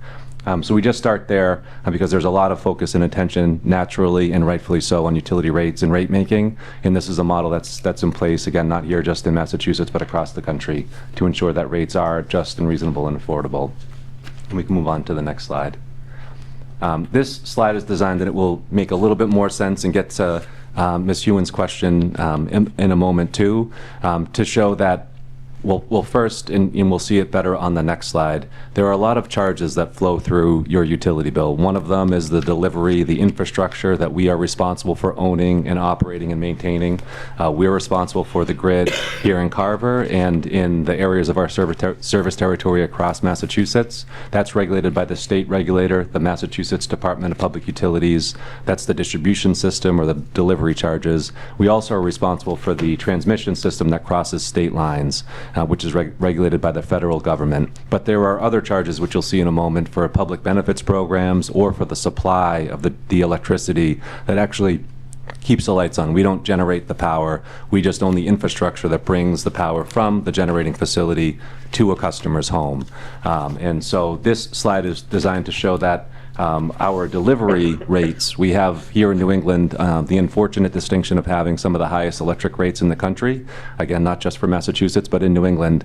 That's driven in large part by the supply. We're at the end of the gas pipeline. It's a supply and demand issue such that electric generation is predominantly driven by gas-fired generating plants, which drives the price of electricity. And being at the end of the pipeline here in New England, we have the unfortunate distinction of having supply rates, which drives up our overall utility bills. But the delivery infrastructure that we own and we operate, when we look across the country and at our peers, we do have a sound track record of controlling our costs such that our rates are in line with our peers. You can see slightly higher than elsewhere in the country, but significantly lower than our sister utilities on the West Coast. And we can move to the next slide. What I'm trying to show here is the makeup of the bill. And one of the things that we heard, and I'll get to it when we talk about our gas customers in a moment, but one of the things that we heard loud and clear last winter when customers were experiencing high bills was the fact that it's really difficult to understand your utility bill. I don't know how often or how many of you had spent time analyzing your bill, but I can certainly admit and attest to the fact that it is not intuitive. A lot of the charges may not make intuitive sense, and we're really trying to double down, rethinking how we can present our utility bills to our customers, and we're rolling out a new bill for our gas customers on November 1st to try to make it more easy to understand exactly what everybody is paying for. So can I just stop you there? Please. Why are you rolling out a new bill for the gas customers but not your electric customers? Great question. So what happened last winter is we had a lot of customer concerns on the gas side around high bills in the winter. And so we, as a result of that, took a lot of input from our customers. We were also engaged with our regulator, who then instructed that, as a result of that, to have all utilities in the state make the energy efficiency line item on your bill clear and transparent. So I'll answer your question directly in a moment, but just quickly on this slide, what we're trying to show is that the infrastructure that we own and we operate, the delivery infrastructure, the distribution infrastructure that you were asking about, that's the bottom line. That's about 30% of the bill, just a tick under 30% of the bill today. The transmission infrastructure is another 13%. So the infrastructure that Eversource owns and operates is in total about 42% of the total bill. There's about 16% of public benefits charges. A large portion of that are the energy efficiency programs that you can all take advantage of, mass save to have more energy efficient lighting and insulation in your home, plus a lot of home heat pump availability and the like. So there's programs that are really effective at bringing value to customers, but also come at a cost, and that's reflected in the public benefits portion of the bill. Last winter, with the customer concerns over high bills on the gas side, a lot of that was driven by increases in the energy efficiency surcharges. So we were instructed by our regulator to have more transparency for that component of the bill, and to do so by November 1st. But we really wanted to take it a step further and to try to bring total transparency, not to just that one program, but to try to make it more intuitive for our customers exactly what they're paying for. And so on the gas side, we prioritized it to have it in place by the time of this winter heating season and in compliance with what the DPU instructed us to do. So that's why we're rolling out first for the gas side, but we do have ambitions to have a similar bill redesign on the electric side.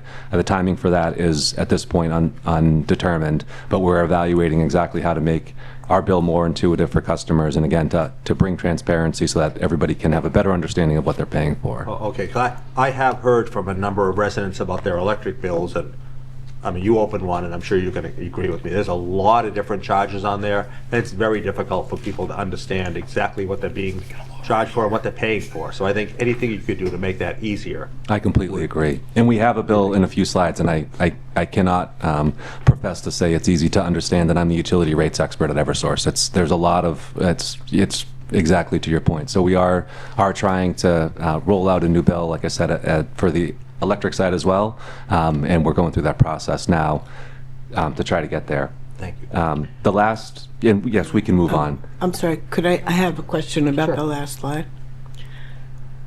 The last slide. Yes. If you can make it so we can see it, yeah. So my question is, why exactly are we paying for these public benefits like mass save? I thought that was supposed to save us money, That's a great question. but we're actually paying more because of it? So it is saving money, and this is a difficult message for me to always deliver because and I get this question a lot. It's a very good question.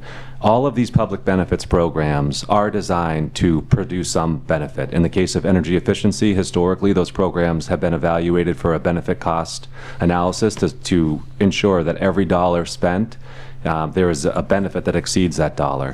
Well, I'm sorry, I just have to Absolutely. stop you though. So if someone uses energy efficient things for their electricity, they're saving money, but I'm paying for those items? The way that Is that that is what you're saying? That You're is shaking the your head structure of the yes. I'm so sorry? sorry. Go ahead, your turn. I didn't hear the question. I was talking over you. The question was, is if a participant is participating in energy efficiency, are other people paying for it? The answer to that is yes. That makes no sense. So energy efficiency, and I don't want to go too far down a rabbit hole, but the idea is that if we can save the production of a kilowatt of energy by having our neighbor, even if it's our neighbor, having a more efficient home, such that we don't have to, or somebody doesn't have to upgrade a substation or add a new generating facility, that will produce a net benefit. It will be a lower cost solution than having somebody using energy less efficiently. That's how energy efficiency first came to be, and that still is the premise behind it. Now, energy efficiency has evolved to incorporate things like heat pumps and other more energy efficient I know solutions. Yeah, I just want to, I understand what these energy efficient objects are. I just don't understand why we are paying for something.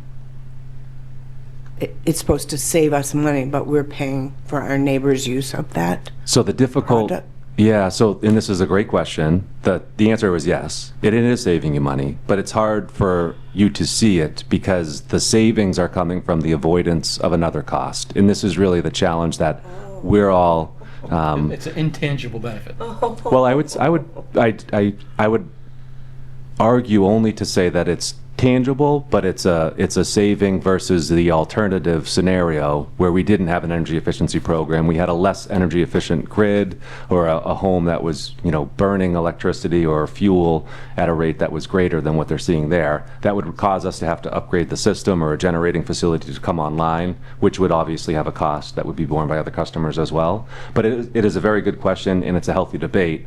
Part of why these are called public benefits or public policy charges is because there's a state goal and ambition to have more clean, green, energy efficient electric grid, which has prompted these programs Mr. to Chairman? be funded at the level. Just to make sure, and you are required by DPU to provide these benefits, correct? That's right. Well, This is not really. it's the administration. So the state sets policies, objectives to have a certain level of energy efficiency programs and objectives. There's an Energy Efficiency Advisory Council, ultimately approved by the Mass Department of Public Utilities. But there's a process. I'm not on the direct front line, so I can't speak exactly to all the nuances of it. But essentially, it's driven by the policy objectives of the leaders of the state of Massachusetts to determine, for the global good of the residents of the Commonwealth, what is it that we have to do to ensure that we have a clean, green product ultimately delivered. Okay, thank you for saying that. I appreciate your question because, so it's the DPU and the other powers that be. Well, I mean, I'm not up here to pass the buck or pass the blame. I just want to be clear. I'm glad to hear you say that because that's what I was wondering. But it still doesn't explain how it is that something that's supposed to be saving us money costs us more money than if we didn't do it in the first place. And I'm not explaining that well. I think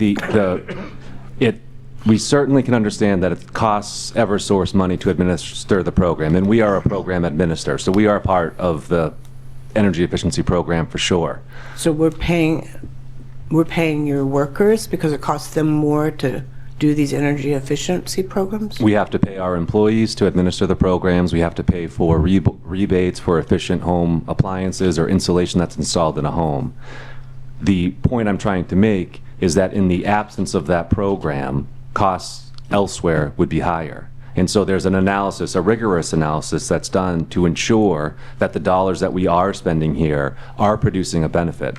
The problem is that the benefit doesn't result in lower costs to Eversource. So we have a societal benefit, or we have a benefit of an avoided cost, but yet we still have to be paying our employees to go and perform the good work that they're doing in the energy efficiency programs. We can't achieve that benefit without incurring the cost. And what we see on our bills is the cost to support those programs, if that helps. Is that 16% charge, is that the same for every public utility throughout the state, or is that unique to Eversource? Another great question. So these are Eversource's rates. I would expect if you look at the other distribution companies in Massachusetts, they're going to have a similar charge and a similar percentage. But 2 points, the percentages are going to vary because that depends on how other components change. For instance, supply, which is reflected at the top, the 42%, the supply is 42%, but within there are charges associated with regional portfolio standards for clean energy, similar to what we're talking about here. So state mandates or regional mandates to procure a certain amount of clean energy.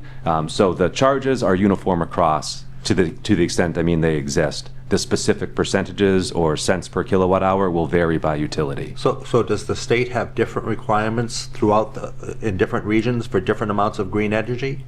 The state generally no, but when the programs like energy efficiency, for instance, are established, there may be a different cost that, say, National Grid, one of our other sister utilities here in Massachusetts, their charge might be different than in the Eversource service territory. So there could be a difference, but I would say generally, directionally, the programs are very consistent in supporting similar types of activities. They just may not be the precise percentage or dollar amount. Mr. Ryan? My question was on the percents, and you just okay. answered it. Thanks. Mr. Carter? I had questions, and I got my bill, so I just thought, I'm not going to go into my usage, and again, that kind of detail, but I'm just saying that I think most residents might think of Carver. We've got so many solar fields in Carver. I don't know if we're the highest in the area, but we've got a lot. We also have this battery storage facility that just went in place. We're a green community. We're trying to do the things that are right for solar. So then we say, okay, where's the benefit, right? And now we look at some of our bills. I would argue that based on what I just heard is that this whole pole replacement that we're doing, where you say half is being paid by Eversource and half is being paid by solar developers, really we're paying the other half, right? Because you're going to go out and get capital financing, equity, to get some debt, and you're gonna have to pay it back, and you're gonna put it onto us, onto our rates. So really, we're the ones that are paying the other half, eventually. So when I look at, I looked at new line items on the bill from what my bill was 3 years ago to what it is now.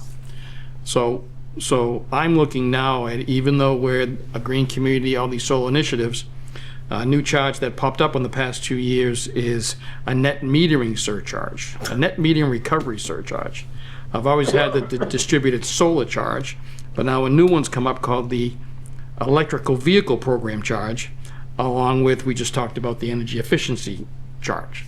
So it just seems like, we're paying for everything. And that's what the frustration is. Yeah. When will our bills go down? Yeah. When will we see a benefit to all of the solar initiatives that we're doing in the town? Because all we're seeing is our bills go up every single year. And I hear it from all kinds of residents saying, I can't believe what my bill was last summer to this summer. I can't believe what my bill was last winter to this winter. And I'm not hearing that there'll ever be a reduction. Yeah, well said. Thank you.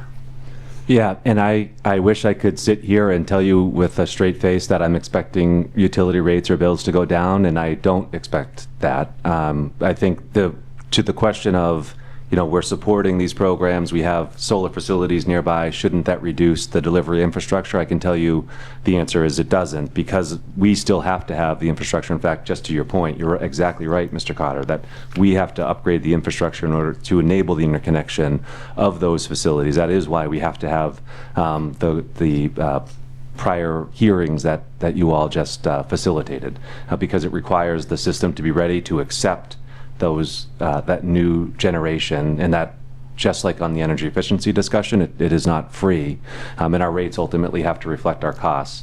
What we do have is, again, just like on the discussion on energy efficiency, and I think this is part of why our mission is to try to ensure that our bills are more transparent, and maybe we can move to the next slide just to show the transparency to help our customers understand exactly what they're paying for. Right now, our bill has, on the electric side, minimal information. You can see it on the next slide.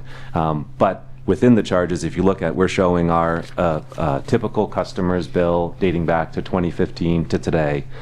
So again, the infrastructure that Eversource is responsible for operating and maintaining and investing is shown in the blue line and the green at the bottom. And certainly that has gone up over the past decade, as I would expect it to. Of course, I work at the utility. I'm biased in that way, but we are subject to inflationary pressures just like any other company in business, and as a result, the rates that reflect our costs, you would expect to increase over time.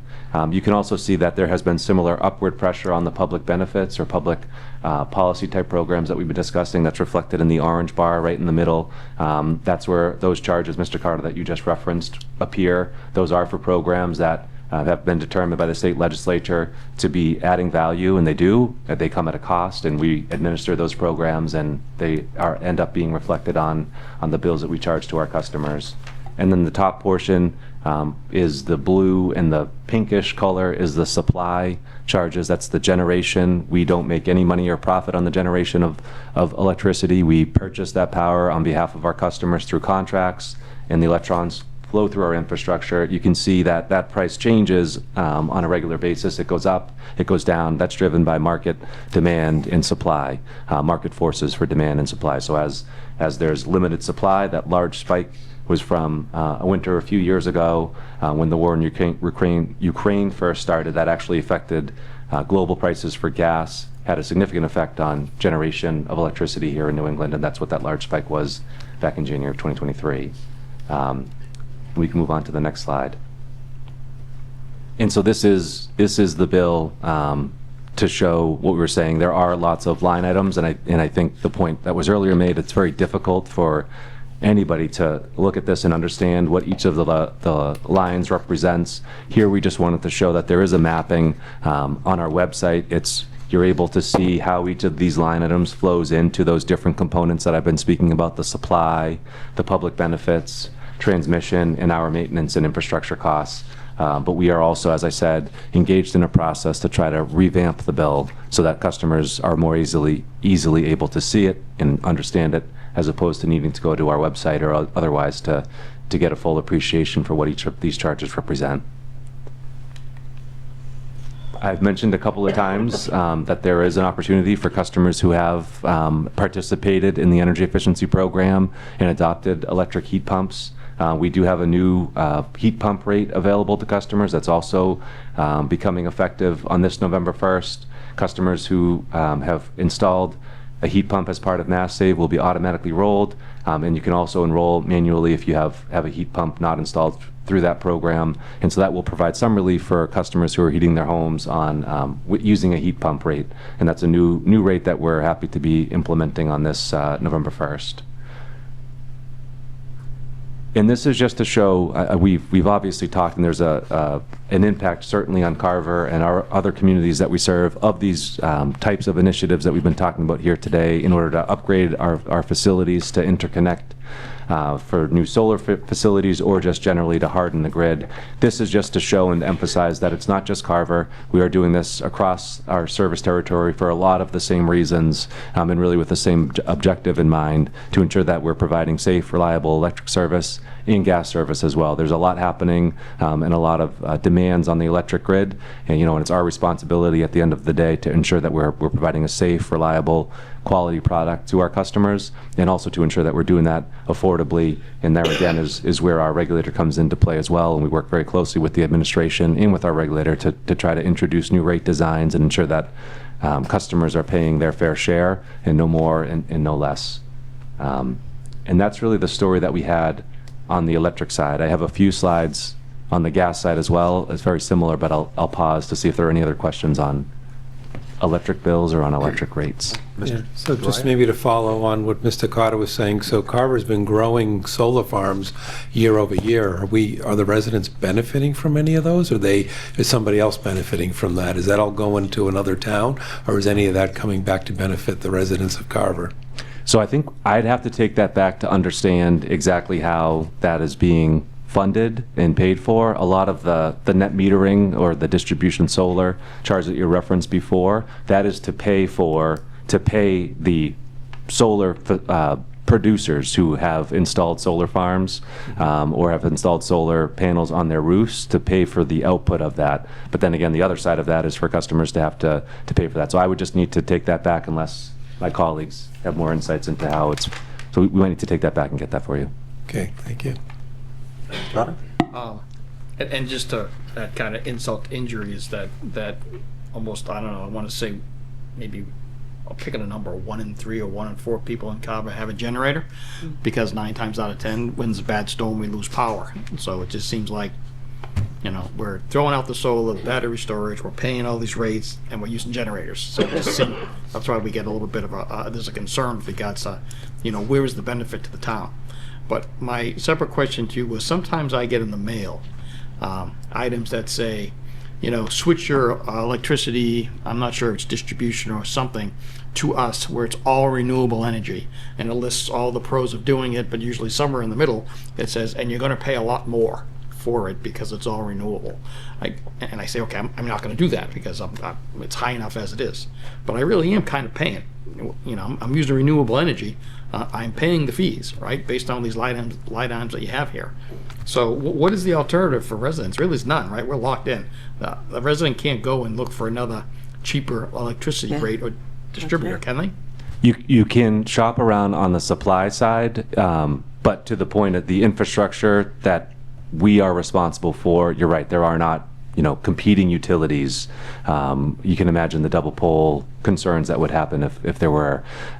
So you can't choose your utility from an Eversource perspective, but you can shop the supply side. Again, we simply procure that power and pass those costs through to our customers. Customers are free to choose their own. It's called a competitive supplier, which is the solicitations that you're referencing.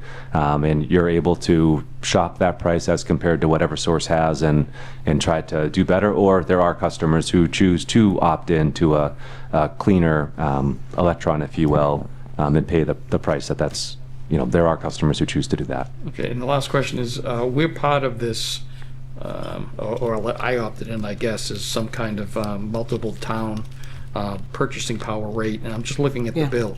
Is that the generation service charge rate? That's where that would be, and that would be the same rate that I was just referencing to a competitive supplier. Yes, there are towns who, that's called municipal aggregation, who have come together to aggregate the supply effectively to go out and shop for either a cheaper product, a more stably priced product, or one that's got other, you know, clean attributes, if you will. Again, Eversource, we have a defined process that we just go out and procure the power and pass those costs through at no charge or no markup, I should say.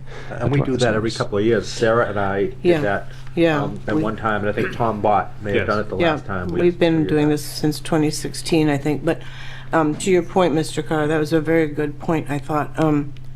Yes, this Carver Community Electricity Aggregation Program, we've been a part of for quite a few years. And that's our electricity supply. And that's supposed to stay stable over the 3-year term of the agreement.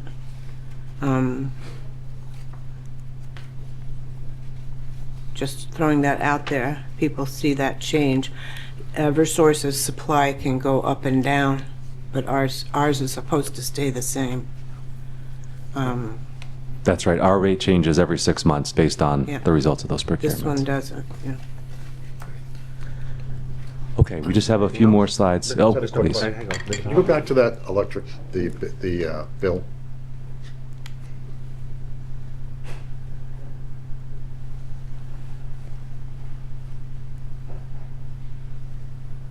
Can you blow that up a little so we can see what's on the page? Thank you. There we go.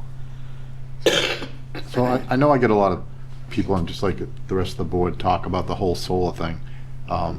So in reality, there's a distributed solar charge that everybody pays, correct? Correct. Okay, so, because we always get asked when solar projects come up, how does it help the town, like Mr. Ryan had asked. I know there was a solar project in my neighborhood, and we don't get any of that benefits from that. It goes elsewhere. So in reality, when a solar project comes in, it actually costs us more than saves the town. Is that an accurate statement? If I may, we still have the pilot programs, the payment in lieu of taxes programs. Right. So but the town is not the individual residents. That doesn't benefit individual residents. You're right. Right. And I'm just... But one point on that, though, I have to double check this number, but I believe that we call what we presented before on the slides about the polls and the double polls and all the poll hearings, Yes, and that is being paid for, split between us and solar developers, but we call that a DER, Distributed Energy Resources Group 5 project. So that's Carver, Wareham, Plymouth, Plimpton. That's only costing ratepayers about $2.88 a year because solar developers are paying that large chunk of cost. And what you're getting out of that is a hardened grid, more reliable, better cable, new poles, new equipment, new switchgear. So that to me, that would be a benefit to the town of Carver. Like you talked about storms, outages. This is meant to harden the grid. Projects that come in, the ones that they hook up, if you will, they pay that, split that with you. Yeah, at least with Eversource. the ones that are in the queue for this particular project, they've already paid. So yeah, I think that's. Okay. I'm just trying to find out both Good point, sides, though. like what, And the I full think- story, because you always hear a little bit, but what is that's a good point to bring up. Yeah, I think the questions you're hearing tonight, we hear from residents constantly about electric bills. I certainly do, and I think everybody else does. And there's been a lot of good information tonight, but I would love to see you do one of these programs for the general public and not the select board and put it out there. I'm sure our office could help you put that together if need be, but I would love to see you do one of these programs and invite the general public with like a public forum and invite them to ask their questions, because we get these all the time, and this is important information that I think the public needs to know. So I'd love to see you put something like that together. Yeah, I think that's a great suggestion. And this has become a large part of my job and my team's job as exactly these types of concerns have been raised more and more. So we're certainly open to, I personally have participated in a number of webinars, really any way that we can meet our customers where they are. It's really hard to have this conversation, so I appreciate that. And I mean, meaning for people to be able to spend the time and understand the utility bill, it's difficult. There's a lot going on in people's lives. So It's very difficult. We get so many questions, and it would be great. I'm sure our office, the town administrator's office, could help put something like that together if that's something you folks would be willing to do. I think that would be a great help for the Thank you. for the I public. appreciate that. Mr. Chair, I think it should be a dual in-person / alternate Zoom or webinar thing, because I think a lot of people, they want to look at your face and ask you a question, Sure. And then for those who can't, or if it's too big, they can be online. Yeah. And again, I wasn't talking about so much a select board meeting. I was just talking about a Eversource putting I wasn't together. talking about a select board meeting at all. Good, I was okay. talking about what you were talking about. Okay, good. And we have started, and especially this time of year, have started to host a number of community forums for bill help sessions where we do exactly that. We open up our doors, and it really helps to partner with our municipal leaders, so appreciate that. And then just a few slides on the gas side. I mentioned this before, that the gas system remains constrained, and that's important for a few reasons. That's important for customers who rely on us for gas to heat their homes and to cook their food, but it also is what drives electricity prices in the region, as I mentioned. So we're just pointing out that there is still a constrained gas system here in New England. We did just announce that an expansion of an existing gas facility that, if the contract is approved by our regulator, will save customers about $400 million over the 10-year life of that contract. It designed to get exactly at this point and to alleviate some of that system constraint, which will deliver real savings in the future for customers as well. We can move forward. Here we're showing, again, similar story on the electric side, that there are charges for the delivery infrastructure that we operate. There's not a transmission equivalent on the gas side, so it really is the maintenance and infrastructure investment is the blue on the bottom. There's a public benefits portion, and then the supply. So similar construct as on the electric side. But here again, and as I've mentioned, we are rolling out this new bill design, which will allow customers to see exactly how much of their bill is going for the gas infrastructure that we're responsible for owning and operating versus the other components. And similar on the electric side, where we don't generate the electricity, we also don't mine the gas or own the gas. We purchase the gas and we feed it through the infrastructure that we do own and we operate. It's about half the bill is the infrastructure that exists that we own and operate to serve our customers, and then the rest of the bill, about 52%, is comprised of supply and public benefits. And again, I've mentioned this now a few times, but that was one of the things that we heard loud and clear from our customers last year. A lot of candid feedback around how difficult it was to understand exactly what they were paying for. Our prior, if you look at a gas bill today, it says supply and delivery doesn't capture exactly what it is, especially when a lot of customers like in free delivery from Amazon, for instance. So certainly we feel that we could do a better job of explaining that, and that's the impetus behind our bill redesign.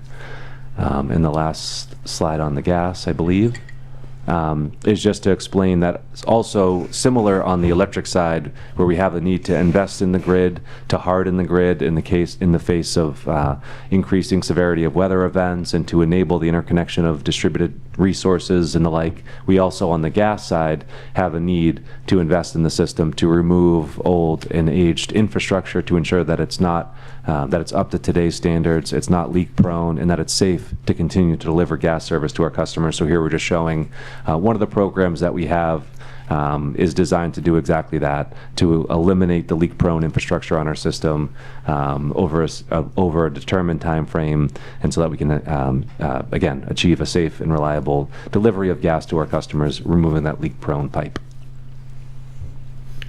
I just have one quick question, Mr. Chair. So on the gas, when you take the pipes that are deteriorated offline, do you install new gas pipes? We do, yes. Okay. And that's shown on the right is the new state-of-the-art gas pipe, and then on the left is the pipe that we're taking out. I just wanted to hear it from you. That's what it looks like, right? When you, Absolutely, yeah. Thank you. And Yes, do you have Mr. a Ryan. plan for Carver to upgrade the gas infrastructure? Are you going to be going through, are we on a long-term plan for upgrading it all? Yeah. On Carver, I don't think we have a GSEP program. GSEP is Gas System Enhancement Program. Yeah. I'll have to double check. I don't think there's anything scheduled for this year, but the future, I'm not sure. But we do have, we came in front of you once on the electrification pilot because Carver's at the end of the line. And we have that electrification pilot that customers can choose to participate in. I think it's kicking off soon. Yeah, over the next couple weeks. Yeah. Well, that's actually why I asked my question, because if you're going to get rid of gas altogether and just have electric, why are you putting in the new gas lines? I mean, honestly, I'd prefer to have both. That's just me. But there's your question. That's another great question. And that's a question that we get a lot. So we are at a point in time where the state is doing exactly what you're saying, in moving towards an electrified future, which would envision the gas system not being there. Part of the electrification pilot that was just referenced is to really put that into action and to see how well that can work. And so we're pursuing that, we're embracing that. We certainly see areas where that can add value and could be realistic, but for us to be able to actually eliminate the gas system would require every single customer to move over to the electric system and incur the expense of doing so. So what we're trying to figure out is exactly how that can be done in a way that is affordable for customers and in a way that customers, embrace that transition. It could be that not every customer wants to change out the, infrastructure within their household to move on to fully electric, or be able to incur the expense to do that. And so I think that's what we're trying to understand with the electrification pilots. We can't keep the old infrastructure in place if it is truly unsafe at delivering gas. Yep. We have to replace it, and there is an urgency to do that now. And so that's where we're trying to, first of all, prioritize to ensure that the pipe we're placing out is pipe that has to come out and couldn't be something that we could, live with being in a state of decay for an extended period of time while we pursue electrification or see to what extent that can actually happen. Right, gotcha. Yeah, additionally, just to add one more thing to that is that, as you can imagine, it needs to be phased. So you need to start at the end of the pipeline and work your way in. If someone wanted to, we can't get rid of the middle of the gas pipeline because that would affect everyone downstream from it. So I just wanted to call that out as to why we're choosing certain areas over others within Carver. And the last thing we just wanted to touch on here was... Hang on one second, Mr. Carter. Sorry, just touching on that point. The idea of switching everybody, obviously there's a perception with electricity costs going through the roof, not coming down and whatnot. And now you're thinking about telling people, hey, you should really go all electric and get rid of your gas. Yeah. So has this been done anywhere? Have you done any anyone in the area, has anyone tried this yet and said, hey, this is working, or has it not been done?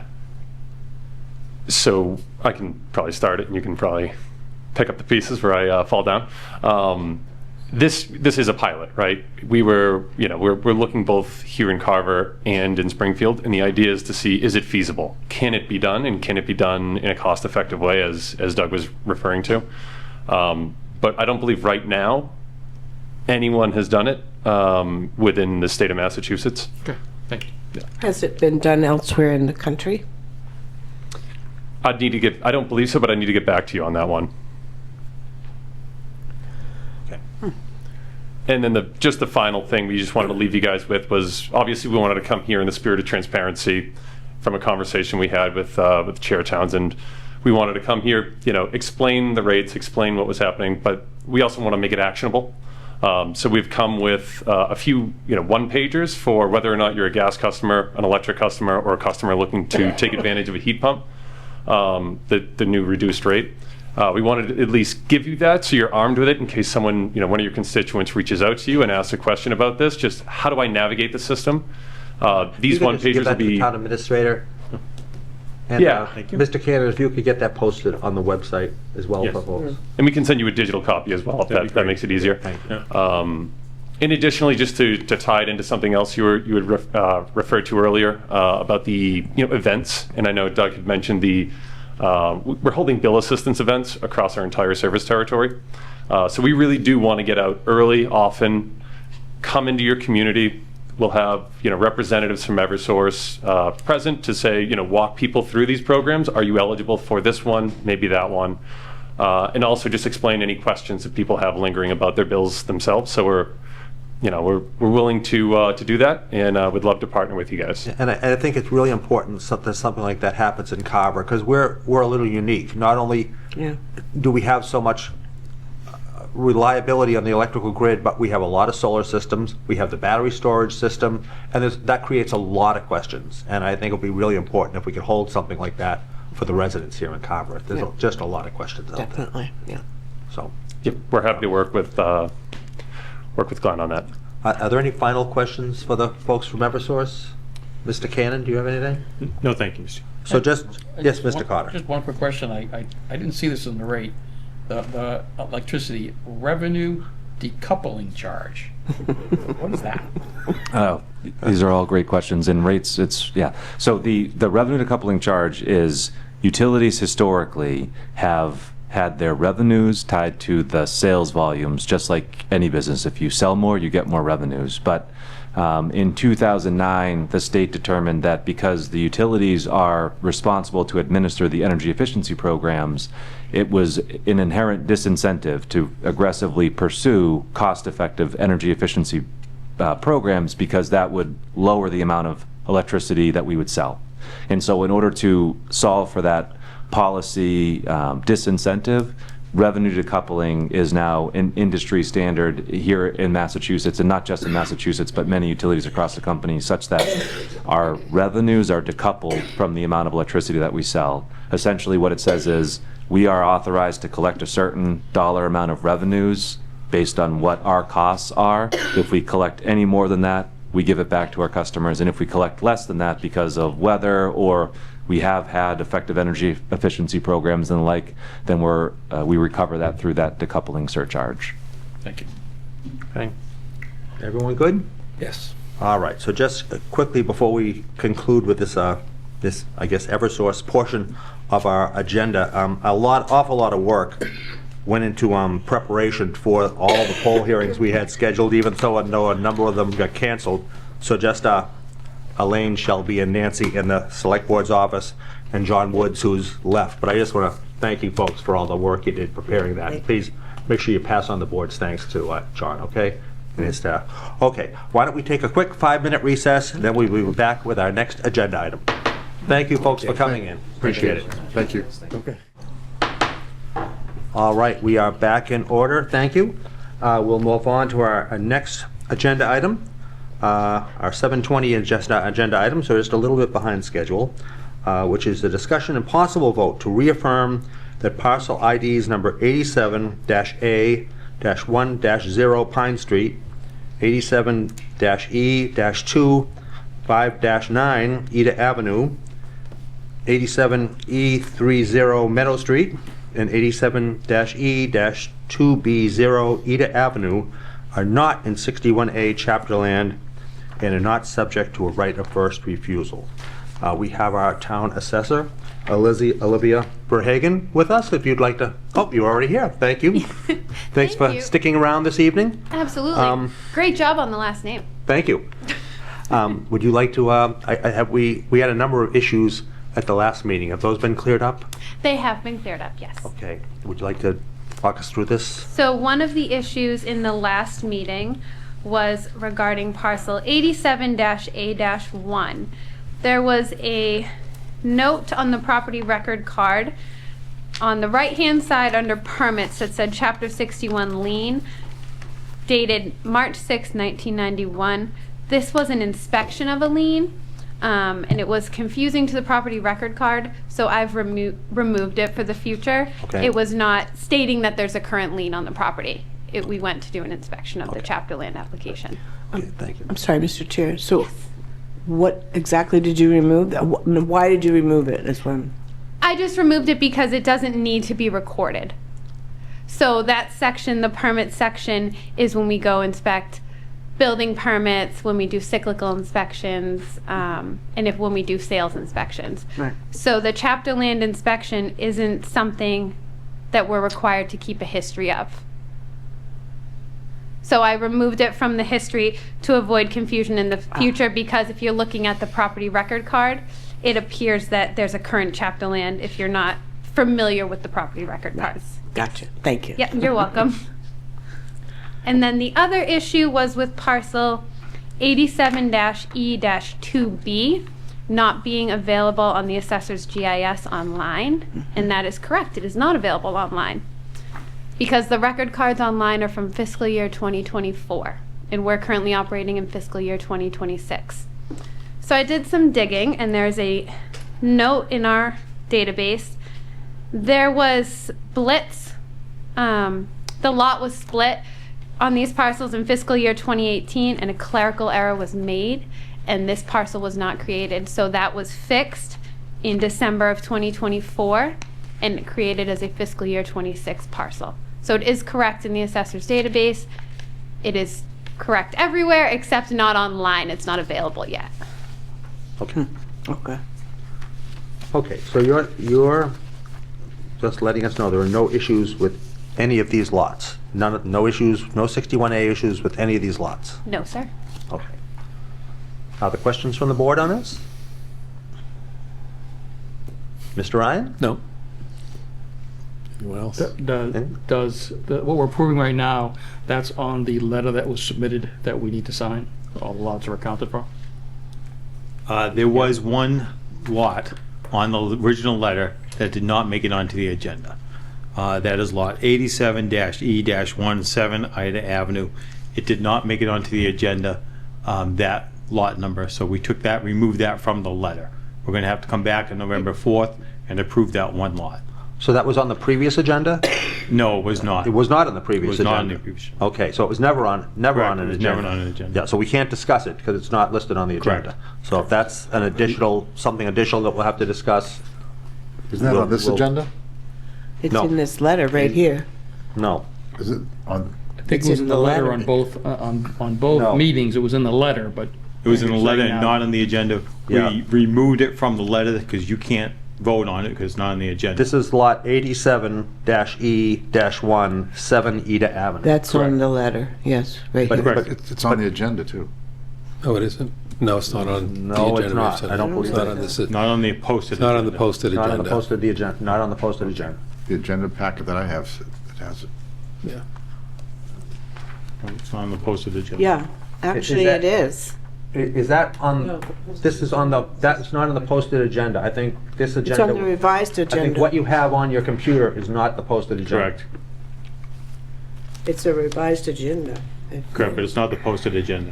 Right. It was not on the posted. That was not agenda. posted 48 hours prior to the meeting. Correct. Correct.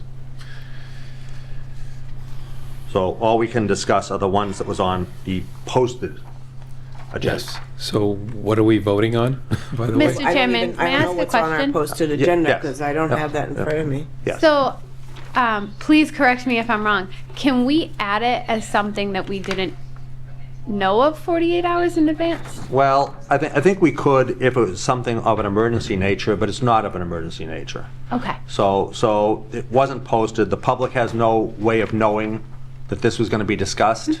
So I think in the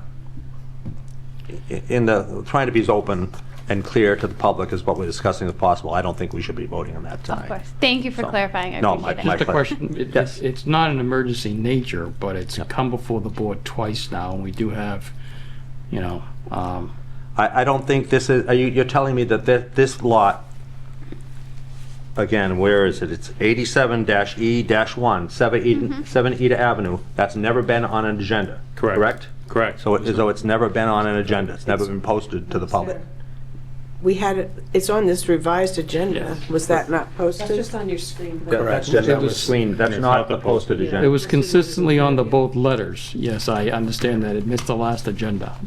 I'm just saying that it But the seems, public has no way of knowing we were I going to see, discuss yeah. it. yes. Okay. But we do have the 48-hour clause. I know when you're saying it's not an emergency, but it is the second time we've got, you know, landowners getting public professionals probably paying fees to have them come to our meeting twice. You know, the world's not going to stop, obviously, but it just would be something of, I don't think unreasonable to and since it's no change to, am I correct? It's no change to the Yes. existing tax classification of the property? There's no change. Yes, but Mr. Carter, if it's not on the agenda, we can't act on I it. think, I think the chair is correct. yeah, in my opinion, when we discuss agendas and what we discuss in these meetings and don't discuss, is it's always our duty to be as clear and open with the public as possible. And in this case, that's not on the agenda. The public has no way of knowing that we were going to discuss that particular parcel. So I don't think it's fair that we discuss it. And I understand your thoughts, but I just think in the interest of being as open with the public as possible, that we shouldn't be discussing it tonight. So if they're not Chapter 61 land and not subject to first right of refusal, do we need to vote on anything? Mr. Cannon, can you explain why you think this letter is appropriate? Someone speaking? The applicant may want to. Oh, okay. We can't hear. Yeah, No. Hang on 1 second, see if we can raise the volume a little bit here. Everything's up. That's the size of the vote. No. If you can speak loudly, we'll try to hear you best we can. Yeah, speak loudly, too. Okay, can you hear this? Yes. No, well, Do the best you We're the can. only ones. I can't hear him. Do you want to move me closer? Yep. Ask them to turn up their volume. Okay. Okay, go ahead. Okay. Can everybody hear me?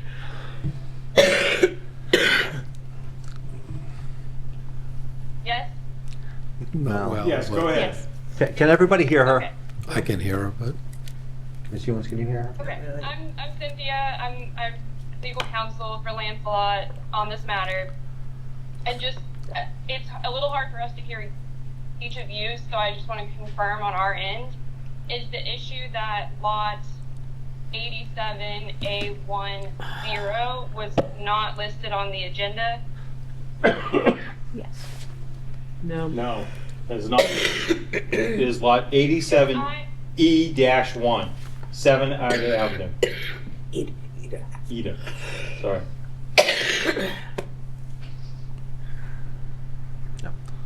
Yeah, we'll put that lot on our next agenda, but we just can't discuss that one tonight. Okay. so is there a vote that's needed? What's the Yes, vote? The question was, there's a vote that needed. Yes, the applicant is asking for a vote to be clarified, to clear up their title. So in reality, all these properties came out of chapter land. They did not need a vote of the select board, right, coming out of chapter land.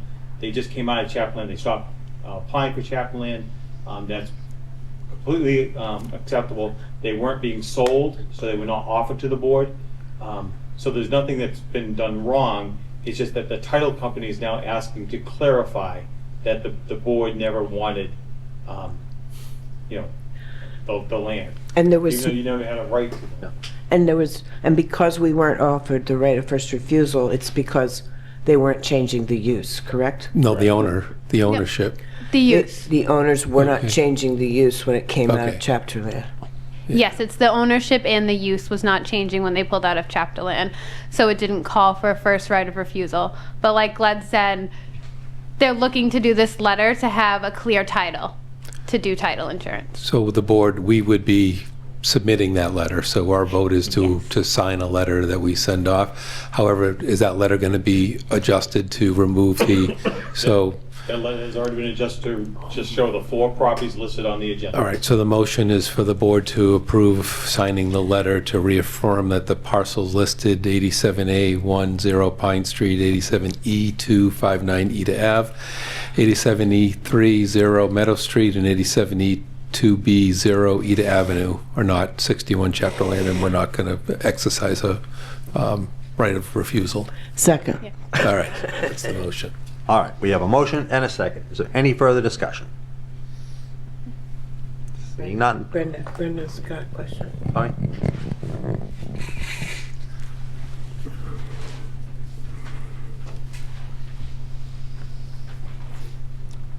Brenda Johnson, Welcome back. 28 Pine Ridge Way. And I don't even know if this is appropriate to be talking about this. You've received this letter twice with that lot on it. So who's to be held accountable that this was not on the agenda tonight? Just like who's to be held accountable that Pine Ridge Way wasn't on the lots for Eversource? I mean, this is not our fault. I've been here twice, spent 4 hours. No, I'm sorry. Somebody needs to be held accountable for these errors. It's not your fault, and somebody will be held accountable. But the fact remains that it's not on the agenda. I'm so not we can't asking discuss for that. I understand. I want to know who's going to be held accountable, because now I'm coming back for the 3rd time because someone twice hasn't done their job. And Mr. Chair, if I could, I mean, it was the applicant who submitted the item to us. It was the what? The applicant. It's on the letter. You want to, the applicant submitted the item to us and asked us to put this item on the agenda. Right, we didn't put the, we Right, didn't we create didn't the make this agenda up. item. It was just verbatim put on the agenda. I'm not understanding what you're saying. So they submitted this letter with all 5 lots. Correct. Right. And they submitted a document to us and asked us to put this item on the agenda. That's what we put on the agenda.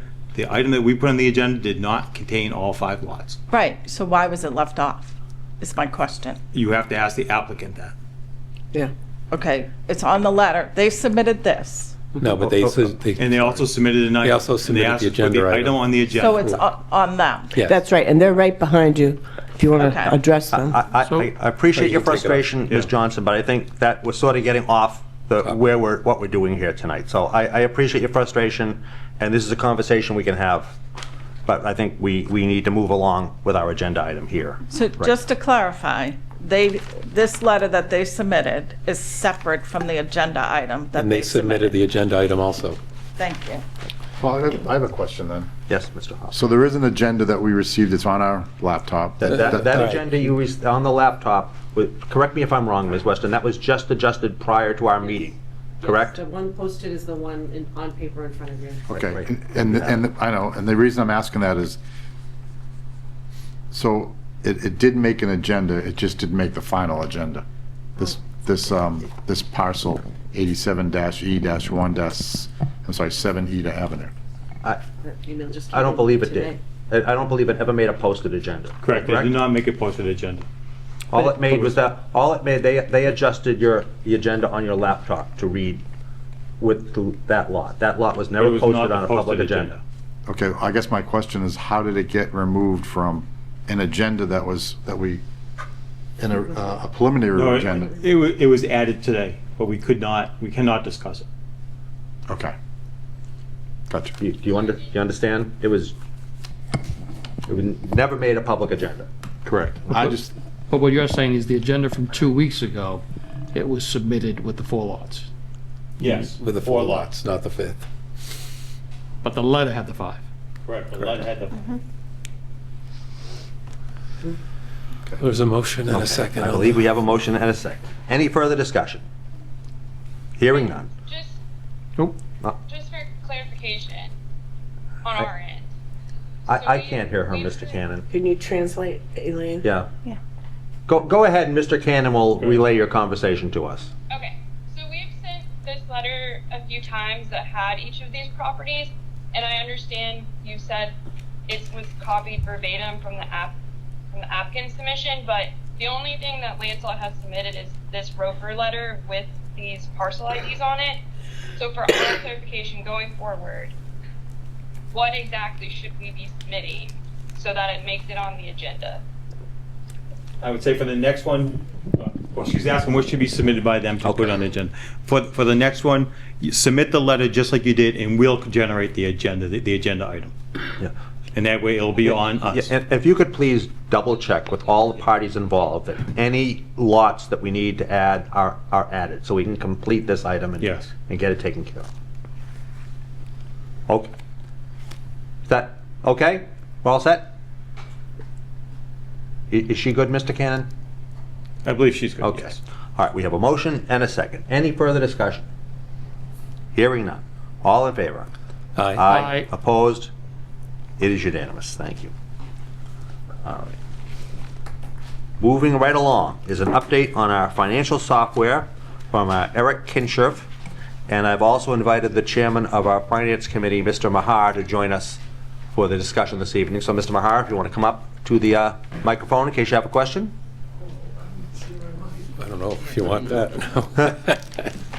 This is his favorite topic. All right.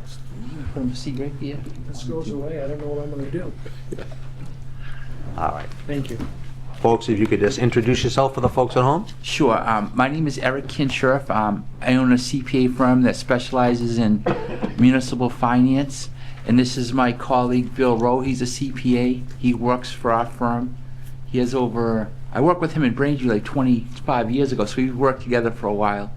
So, pardon me one second, Mr. Cannon, is our finance director here as well? I know I saw her here earlier. Is she? Unfortunately, Mr. Chairman, she did have to leave. Okay. All right. I just wanted to make sure she was included in the conversation. If I, sorry, go ahead. Yep, we've been working with your finance director and your town administrator and your procurement person with this, but I'll just give you like a quick summary. Your town administrator called me and said that the town wasn't happy with the current software, the VADAR software.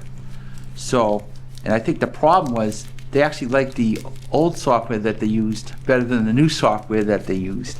So he wanted us to, develop some feedback and come up with some recommendations. So what we did is we solicited feedback from various people in the town, and we summarized it in a report for you.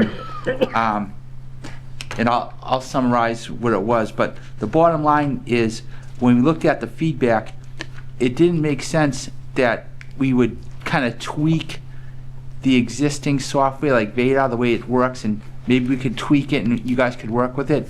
I think the angst against it was so great that our recommendation is going to go to do an RFP for new software system. And that's basically what's going to be our recommendation. If I could, just so Eric does work throughout southeastern Massachusetts, throughout eastern Massachusetts? Yeah, throughout the whole state. So over the years, we've worked with probably like over 100 municipalities, and we've used VADAR, we've used the different softwares, Munis, SoftWrite, so we're pretty familiar with the SoftWrite. I've actually done a couple tours of duty in Carver, believe it or not, as interim town accountant. Yes. Yeah, treasurer. So he does assist many towns that use VADAR, and he's able to get them through the process. It is a viable software for some towns. We had multiple conversations about this. At the point in time, department heads were very dissatisfied with VADAR, so we asked Ms. Kinship to look at all our options. I have not found anyone in the town of Carver who's not dissatisfied with VADAR. Apparently, right now, so I've been told the the assessor. The former assessor. The former Joe Gordon is assessor, the only yeah. one. He liked it. Yeah, and that was, so that's a problem. So whenever you're using new financial software, you need a commitment, because it takes a lot of work and effort to transition. And, you know, Mr. Mahat, were you a school business manager for the school at one point in time? Yeah, I think I actually did the audit for Carver back in 2005. I worked for an audit firm, so I do have a long history. But I think you were the school business manager then. But where it really got kinked up is we're having a problem implementing it, and then the schools did not want to come along because they saw what the town was dealing with. So right now it's creating double work because the schools are on one software system and the town's on another. So the poor treasurer's like, we have to do double work and so forth. So so we came up with an RFP to solicit new software, and we had some discussions, and when we get the responses, there was some thought to be who would be the best committee to evaluate the proposals when they come in. And I don't want to put the town administrator on the spot, but we had some thoughts on maybe who would make up the committee. I'll be happy to. So, Mr. Chairman, I think that we should have a committee of myself, the finance director, the school business manager, Ron Griffin, a select board appointee, and then a finance committee appointee. With that said, I know there's been some concern about with VADAR, the actual users of having a hard time, and the department heads. I think we just talked about that. So we would bring them into the committee so they could have their conversation too. I think that's what was missed in the last time when we transferred to VADAR, and I'd say they're the most important people of that entire committee. Is I would have several department heads who work with VADAR day in and day out. They should be on that committee and be part of that process. I'm open to expanding the committee. Yeah. We could go to 7 easily. Yeah. That's a viable number. I think whatever number you need, I just think the most important people on that committee are the department heads that work day in and day out on that with that software. And I mean, a select board member, or no disrespect, the finance committee member, they're very important, but they don't work with this software day in and day out like the people in town hall do. And I think if we had done that the last time, we probably wouldn't have VADAR right now. So, and just to make your point, and that was an excellent point. I said, in order to make it successful, you do have to have, I actually have a note on here, a commitment from all the employees on the software that you pick, because whatever you pick, there's no glossing over it. It is a lot of work converting to a new software system, but if they know what the end product is and they bought in to what the end result is going to be, that's going to benefit the town as a whole. So when the RFP gets evaluated and you decide to go with one or the other, you'll need, hopefully you have the employees' buy-in, and then there's also going to be a financial commitment piece that kind of goes to the elected officials and the finance committee, because some of the VADAR is might not be the most robust software, but it's probably the least expensive. So I think when the software proposals come in, there might be some sticker shock, I'm not sure, but they'll all come out in the evaluation. I just wanted to kind of prepare you for that. I guess my question, just my thoughts on that, and you're right, there might be sticker shock. I don't know how much some of these software programs cost, but I wonder how much employee time we're paying in just trying to figure out VADAR. Because I don't know. How much is that costing us? It's a waste of time. Yeah. Mr. Mahat. Sticker shock, I'm not so sure. But we're paying for 2 software systems and a lot of manual labor to convert over to get your final product. Okay, that's sticker shock. Yeah. Yep. So when the RFPs come in and they get evaluated, that'll all be taken into consideration. And if you have a good committee that evaluates all the proposals, then that would be part 1. Once you choose a vendor, then there's a couple steps that you'll have to take after that. One is to come up with like a implementation plan, and we're willing to work with the town to make sure whatever software you choose, it gets implemented, correctly, and that should be part of the RFP and the price too. But we can make sure that happens. So, I mean, that's that's it in a nutshell. We looked at the software. People like the old software better than the new software, so that tells you something right there. So, you know, we're going to work with getting out an RFP probably pretty soon, maybe within the next couple of days, and then we'll just see what we have for proposals. In the past, when I've asked about switching over from Vadar to whatever we choose, there's been talk about that our finance, not all our systems were caught up enough that we could make that transition. Are we at a point now where we can make that transition smoothly once we find a software? I do, because like working with your finance director, the first year, it would be just like having a mess into a new mess. But sorry for the terms, but that's what it would have been. Right. So over time, things have been straightened out. So the idea is, the goal would be on the accounting end, as of June 30th, to have good, clean balances as of June 30th in Vadar, and then use those as your beginning balances for the new software, and then you'd be good. But yeah, if you had to do the transition like last year, you know, it'd be like unwinding a bowl of spaghetti, you know. Correct, Mr. Chairman. If you recall, the department was so upset. I came up with Eric or with Karen. I discussed with. I believe we had a $30,000 contract with Vadar, and I actually told him, I said, I really don't care. I'm going to break it. But Eric was the one who told me, you know, it's kind of garbage in is garbage out. At that point, Vadar was so still, what's the word I want to use, inappropriately set up that we couldn't transition out of it smoothly. So we were stuck with Vadar for this entire year, and then coming in again. And then Eric has told me again, you really have to start the fiscal year. So no matter what happens, we're in it till June, you know, of 2026, and then we can make that transition. But it's a good time to be in this process right now, so we can be ready for that, and again move forward, and have Vadar ready to move out. It is. Mr. Ryan, you had a question? I think that was my question. So we are under contract until June 2026, and Yes. if we were to get out, we'd have to pay. There'd be a financial impact, and is it 30,000 or I is it believe it less? was 30,000. Okay, so we'd have to factor that into the cost too. Mr. Mahar.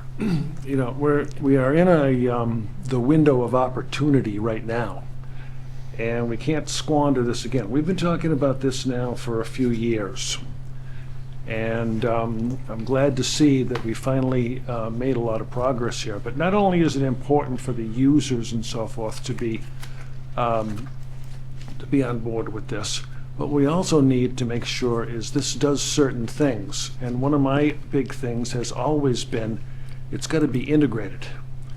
Integrated between the town and the school department. So that when the town does something, it goes in the system, and when the school department over there does something, it also immediately goes into the system, and we've got one system. We've got to be able to make sure it does purchase orders right. We've got to be able to make sure that it does, collects taxes and does the municipal side correctly, and it's got to be done the school side correctly. And one system, years ago, when we were, you'll probably remember this, Eric, too, I go back to 93. And we had a system there that was the holdover from the region of Plymouth and Carver. And then what we decided to do was have a new system put in. I forget what year it was, but and it was the Data National system. I remember that. You remember that? Absolutely. Okay. That's what we audited, Data National. Yep. And then remember, that was Joe Kaminsky's thing. And but that was an integrated system, and that did all the things that we needed it to do. Regardless of what you thought about it, I mean, it's not there anymore. But we did that and used Data National for quite a number of years. And then what was it, the SoftWrite? And whatever. They went to Fundware, the Data National kind of phased itself out. Fundware, and I was, I kind of took a leave of absence for a few years there. I was here in the 90s, and I came back like 2009. But the integrated part of this is so extremely important, and that's why there's so much manual work being done right now. And I don't even know what the cost of that is, but that's the sticker shock problem. Yeah. paying for 2 systems and all that work. Yeah. And we And you'll get gain a rid lot of that. efficiency eventually. It's going to take some work to implement it, but you'll gain a lot of efficiency. Yes. And the other thing is, some of the software systems actually have, they're built on more robust systems that can be developed. They actually have like outward facing for citizens and stuff to look at certain things. So but right now, the software, the system that it's on now, let's use a car analogy. It's like it gets you from point A to point B. It's probably like the Pinto of the car. It's cheap, but it's not. There's no bells and whistles, so forth. So, no, that's good. So I'm looking forward to getting the RFP out. That is a requirement of the RFP. It's one of the things that says you have to have verifiable clients that have integrated systems with both the school accounting and UMIS accounting. That's one of the requirements. So that's one of the requirements to the RFP. So I'm glad you mentioned that. Because if it doesn't have that, we don't want it. Right. And your business managers made that perfectly clear in our meetings. Mr. Chairman, if I could, Eric, remind me again, what day are we advertising, and then what day the proposals due? Well, I'll have to talk with Shelby about that. Okay. But it's ready to go. So, was it like it's probably ready to go. It could be ready to go tomorrow. But I'll have to talk with you to see. But there's advertising combis. Right. So we'll get it advertised as soon as possible. Yeah. And give them can we give them 4 weeks for a deadline? Yeah, absolutely. Okay. Yeah. So get this moving. We'll have time to put together. Let's get it moving. But before we put that final committee together, let's rethink how many department heads we add to that. I mean, I get there are good numbers for committees, but in this case, I think we want to include as many department heads as possible, because for me, one of the key things when we implement a new software system is people have to have confidence when they're using it. Yeah. And people clearly don't have confidence in Vadar, and they haven't had confidence. And we want people to have buy-in from day one on whatever this new software system is, that when they're using it, they have confidence in the numbers it's giving them. Otherwise it's not much good. I agree. So, those are my thoughts. Mr. Hunt. Also, not only just department heads in town hall, people in the school as well. Oh, absolutely, I mean that. Because that was the biggest issue, like Mr. Mahar's brought up, that the school was not involved, wasn't integrated with them at all, and you have to have that, so it's mandatory.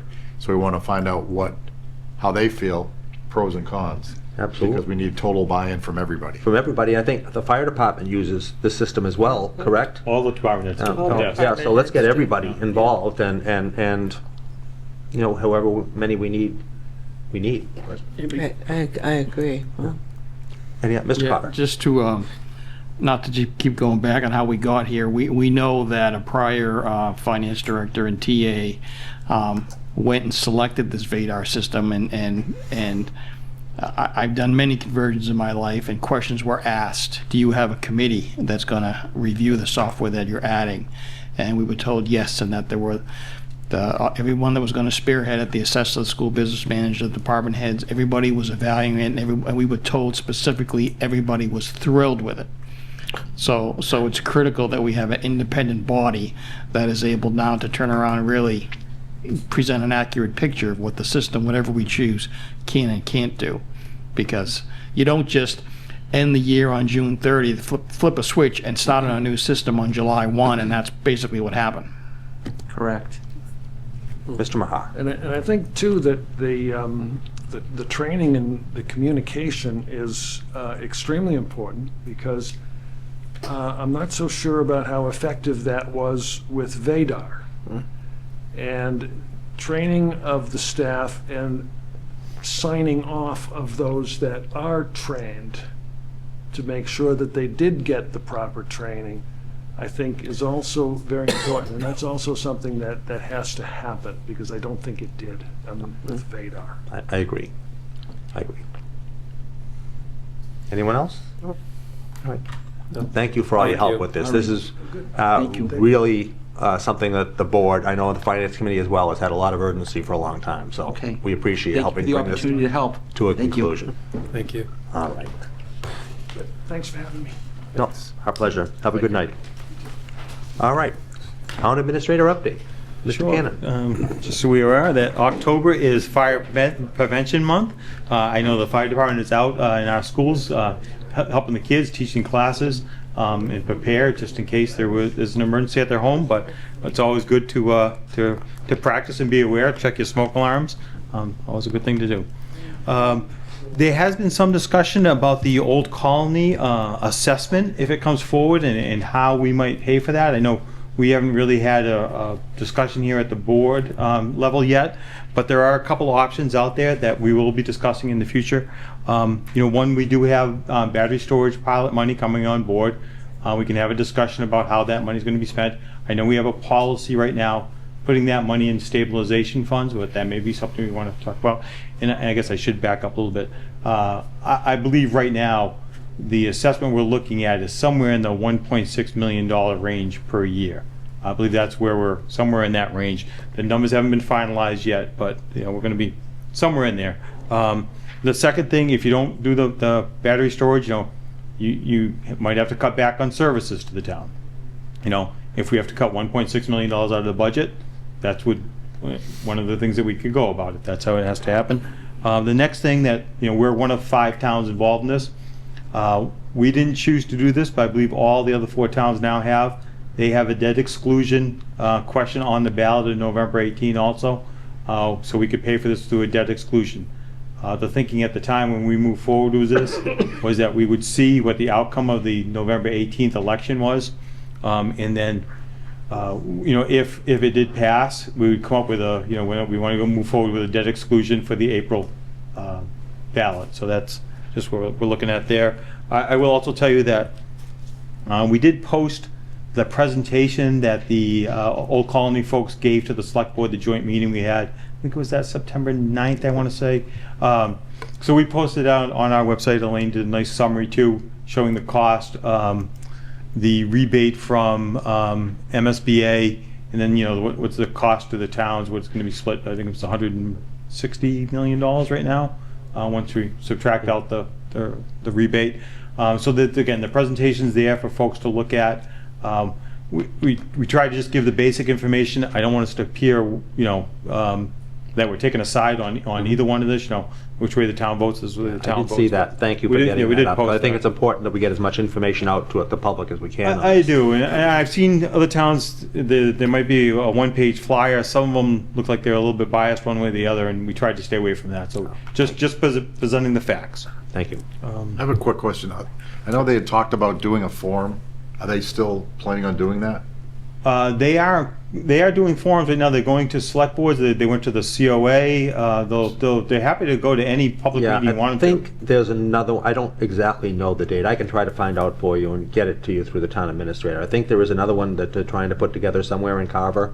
I don't know if they found a location for it. So there was one at the COA? There was one at the COA, yeah. There was one at the COA. Okay. I don't believe there's another one scheduled right now, but they're happy to come to any meeting you want. I think they were trying to schedule one. The issue was the location for it. Okay. So they may even be scheduled now. I don't know. Okay, just a lot of people have been asking that I missed the COA one.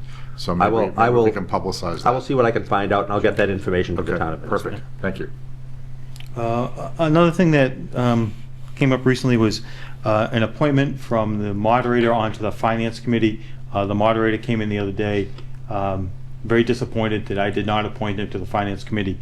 He and I can tell you right now, we have a difference of professional opinion. I am of the opinion that the moderator should not sit on a finance committee for the town. I think it is not a true conflict. It is legal for him to do it. It is the appearance of that conflict that I don't agree with. I've had conversations with town council and with our labor council. Again, there's nothing inappropriate about it. What they described it as, the two positions are inconsistent with each other. If you really look at town meeting, the majority of the articles that come forward are financial articles. I just don't see that position in the town moderator being in a good position. And it's my professional opinion. It's my appointment. I have not made that appointment.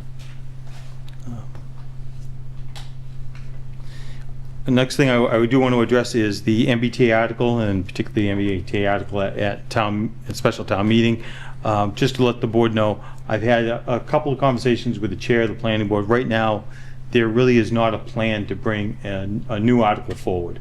I think they're regrouping right now, coming up with a plan, and we talked about having another special maybe at some point over the winter. By the time they regroup, we might be really looking at the annual if they're going to do anything at all. So, but right now there is no discussion about that at all. One of the questions that's been asked repeatedly is there was a consultant helping us with that zoning article. That consultant was paid for by the state. It was free technical assistance to the town. So we did not pay that, we didn't pay the consultant directly. Nothing. We paid nothing for that consultant. Correct, nothing to that consultant. It was free technical assistance. But, and then the last thing was there was a special town meeting. There was an Article number 2. There was an amendment to it, and I want to read it to you because it's very complicated here. The moderator read the motion to amend to see if the town will take as council's suggestion the $9,268 from the salary line of the planning department and allocate to the fire budget in the second part, and immediately cut the amount from the permanent salary of the planner's position. So again, I've had conversations with both town council and labor council on this. I want to take the second part of that first. And immediately cut the amount from the permanent salary of the planner's position. If you remember, town council at special town meeting objected when they wanted to cut the town planner's salary. That motion, labor council described it as an illegal act. So it is something I cannot move forward with, cutting his salary directly. Now, the first part of this, we took money from the planning department salary line and moved it over to the fire department salary line.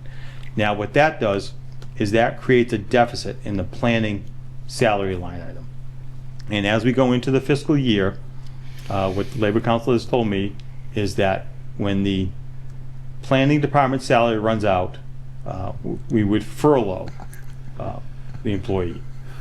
So Because there wouldn't be enough money in that correct, salary there wouldn't be line enough money to pay anybody. him to the end of the year. Now, I will tell you there are 3 employees in that salary line item. I have talked to the town planner about him being furloughed and not the other 2. Okay. That is my update. So I have a question on, if I can ask, and we may have to take this as a future We may item. have to. But if any part of that was illegal and it was voted in its entirety, then I would assume the whole thing is illegal. You just have to throw the whole, because it would have to be approved. Does that go to the Attorney General's office for approval, and do they have to? No, it is. They don't have to approve that whole article? No. And so if the town voted for the whole article and it's illegal, then I guess I'd like to understand whether any part of that's legal, or if you just deem the whole thing to be illegal. I'll go back and ask them again, but what they told me was to break it into 2 parts. But it wasn't 2 articles that were voted on. It was one Correct, motion for one article as a whole. And if any part of that's illegal, then we probably need Check to with rule on council. If it's a I'll check. discussion we need to have, then we'll have that discussion. Yeah, we should have that discussion. And my thing too, can we just confirm through video what exactly was approved? That is what has happened. Okay. Both town council did it and the town clerk did it. She has certified this vote. I want to say she told me she listened to it 10 times. The town clerk. Yeah. Okay. Correct. Because I know there's discussion about that. There was different interpretations. That's right. And if you remember, when they made the original motion to cut the town planner salary, they actually submitted that in writing. Town council spoke. They amended the motion. They never submitted the second amendment, if you will, in the written form. So it was only verbal. But then that's one thing. What was only verbal? The second amendment. Well, what did it say? I read that. That's the moderator read the motion to see. I think there's a few things here we need to verify with council. Mhm. And Yeah. if we need a discussion, we'll schedule an agenda item. But there's a lot of... Correct. seems Very like- complicated. Yeah. Yes. There's a lot going on here. And I don't mean to shut anybody's questions off, No. but it seems like there's a lot going on here. Well, we can go back and look at it. Absolutely. Yeah. Yeah. Okay. That's all I have. That's it, Jim. All right, thank you. Topics not reasonably anticipated by the chair 48 hours in advance of the meeting. There are none. So select board announcements. Mr. Carter? Not much, just want to wish everyone a safe and happy Halloween. Just watch out for the kitties in your neighborhood. Mr. Ryan? The Airport Advisory Committee is meeting this Thursday over at the airport, and there is a public comment, so Carver residents should attend if they want to participate in the discussions about the runway and things like that. And also remind people, since we're not meeting till the 4th, that we got to change the clocks on the 1st and 2nd of November, so that weekend you got to change your clocks back. And also, yeah, please be safe with all the trick-or-treaters out there for Halloween. All right, great, thank you. Ms. Hewens? Oh, thank you. I just wanted to remind people that this coming Sunday, the 26th, I believe it is, at the Farmers Market across the street here in Sherlock Park from 12 to 4, there's going to be they're entertaining kids in Halloween costumes. Apparently the vendors are going to be all spruced up and Halloweened up, and there will be prizes. So everyone bring your kids and have fun at the farmers market. Is this the last weekend for it, do you know? Or is Yes, the last Saturday in October. And then, as always, just I'm asking people remember Shane gives thanks. They always need donations. Mr. Hoffman? I also want to wish everyone a happy Halloween, and like everyone else, said, be safe, but have fun. So enjoy. I agree, and I would say exactly the same thing. Our next meeting is November 4th, 2025, and I do want to discuss with the board the meeting after that, which is currently scheduled for November 18th. That is a multi-board meeting with some of the department heads the town administrator had put together. We put that together prior to finding out that that was the date for the Old Colony election. Normally, we try to avoid having meetings on election nights. That election is from, I believe, 12 to 8. Yes. However, we've had trouble rescheduling that number of people that were supposed to appear in that meeting. So I wonder if the board feels comfortable going ahead with that meeting. Again, we tried to reschedule it, but we've just had trouble rescheduling that meeting. There's a lot of conflicts out there. So does the board feel comfortable going ahead with that I'm meeting okay on with November it. 18th? I'm okay. Yeah. Sure. Any Yes. issues? All right. Ms. Hewens, you're okay with that? No, as long as we let the public know that the voting is taking place. Yeah. So, Mr. Cannon, let's go ahead with that meeting. Let everybody know that we'll go ahead on November 18th. We're going to stay with November 18th. We'll stay with Okay. November 18th as planned. Okay? Yes. All right. That is it. Is there a motion to adjourn? So moved. Second. Motion and a second. All in favor? Aye. Opposed? It is unanimous. Have a great night, everybody.